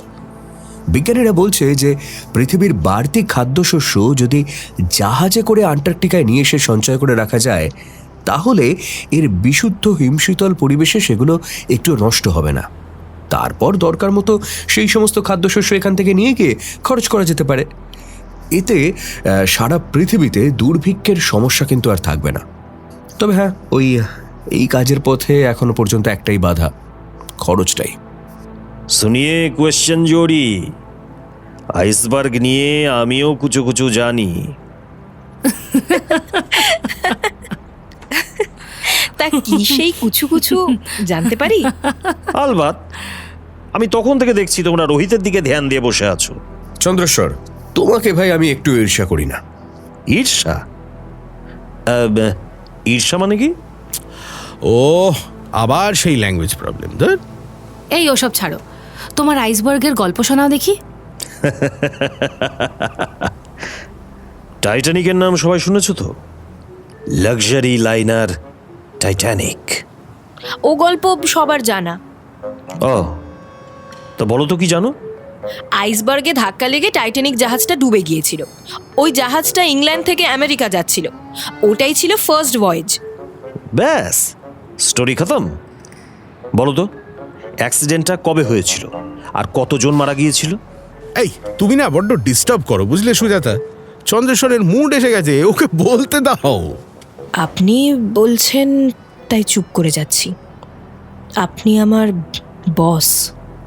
কেন জানি না মনে হলো শেষ লাইনটা একটু অন্যরকম ভাবে বলল। আমার চোখ থেকে চোখ এতটুকুও সরালো না। আর কেউ সেটা লক্ষ্য করলো কিনা জানি না।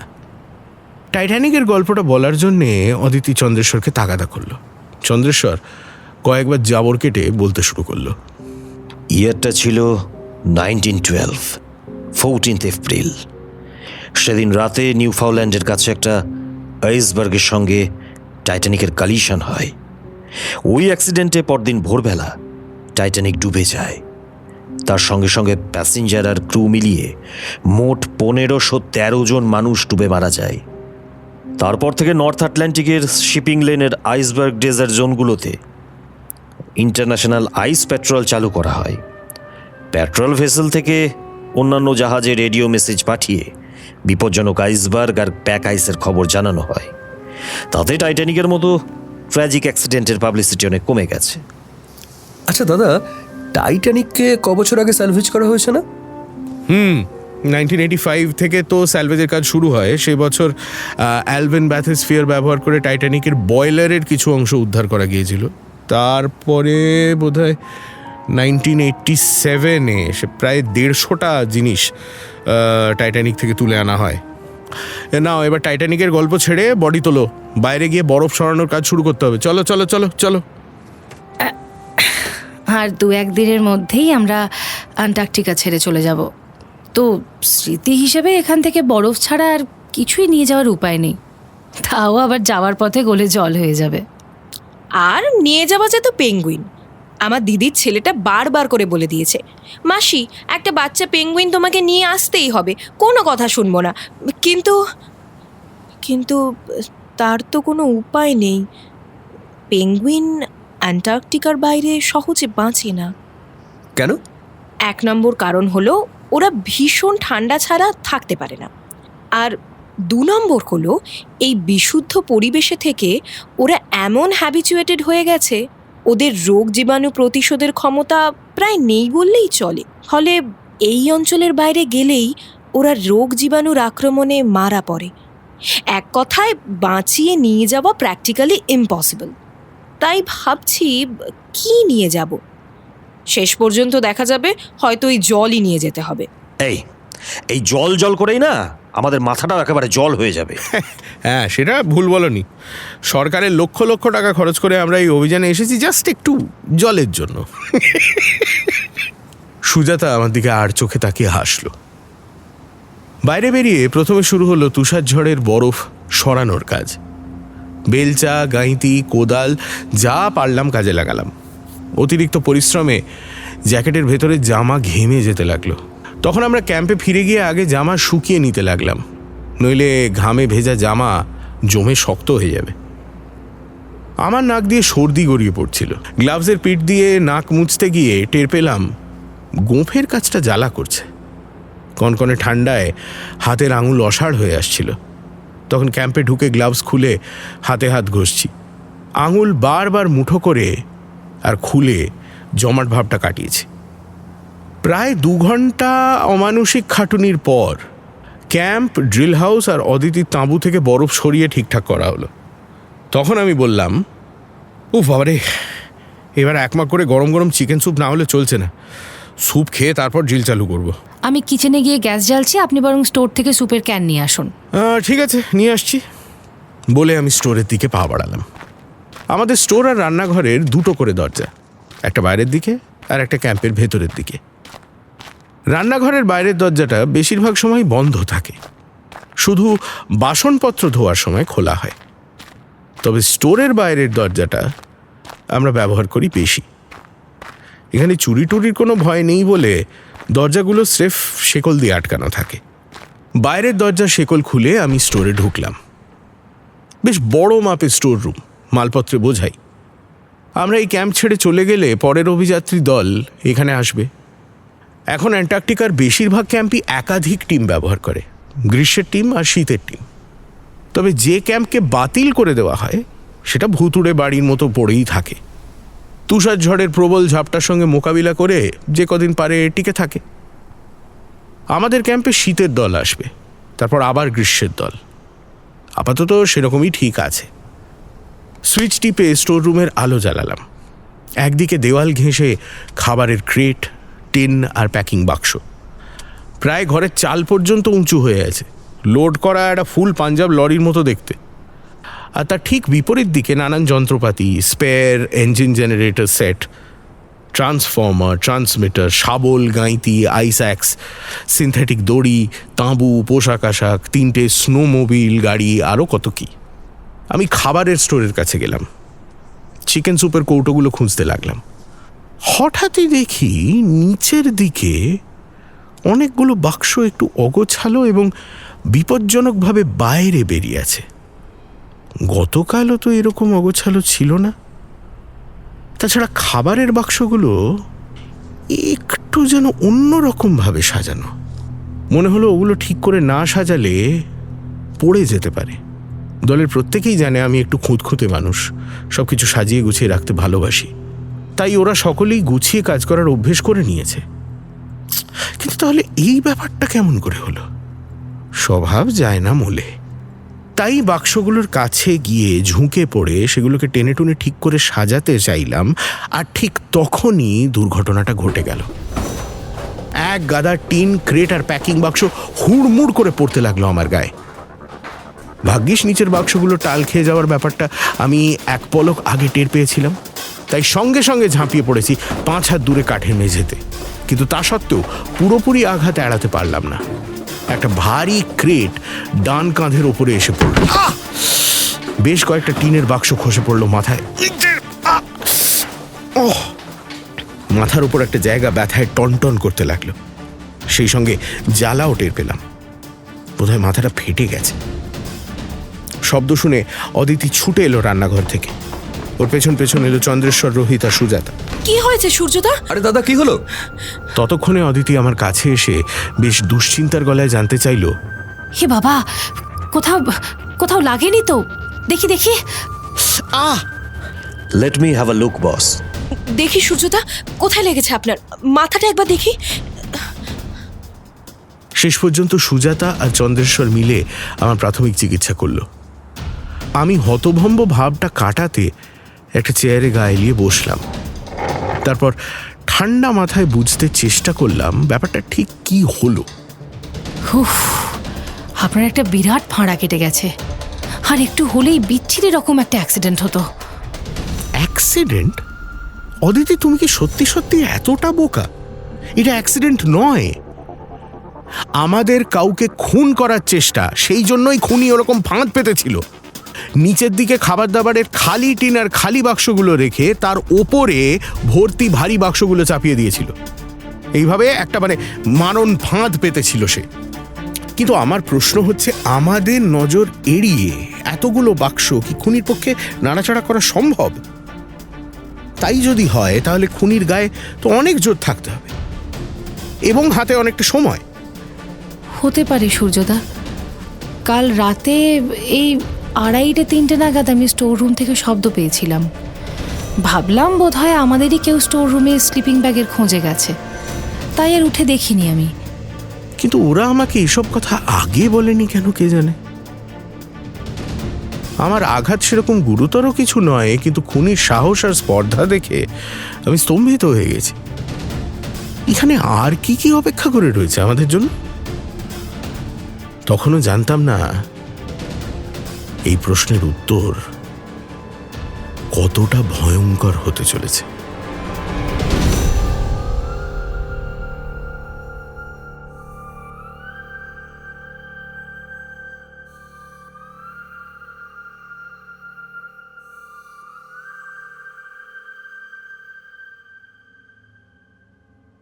আজ কাহনে শুনলেন অনিশ দেবের কাহিনী হিমশীতল, প্রথম পর্ব। গল্পের প্রথম পর্ব যদি আপনাদের ভালো লেগে থাকে তাহলে প্লিজ গল্পে একটা লাইক এবং হাইপ দিয়ে কাহনে একটা সাবস্ক্রাইব করে দেবেন কাইন্ডলি।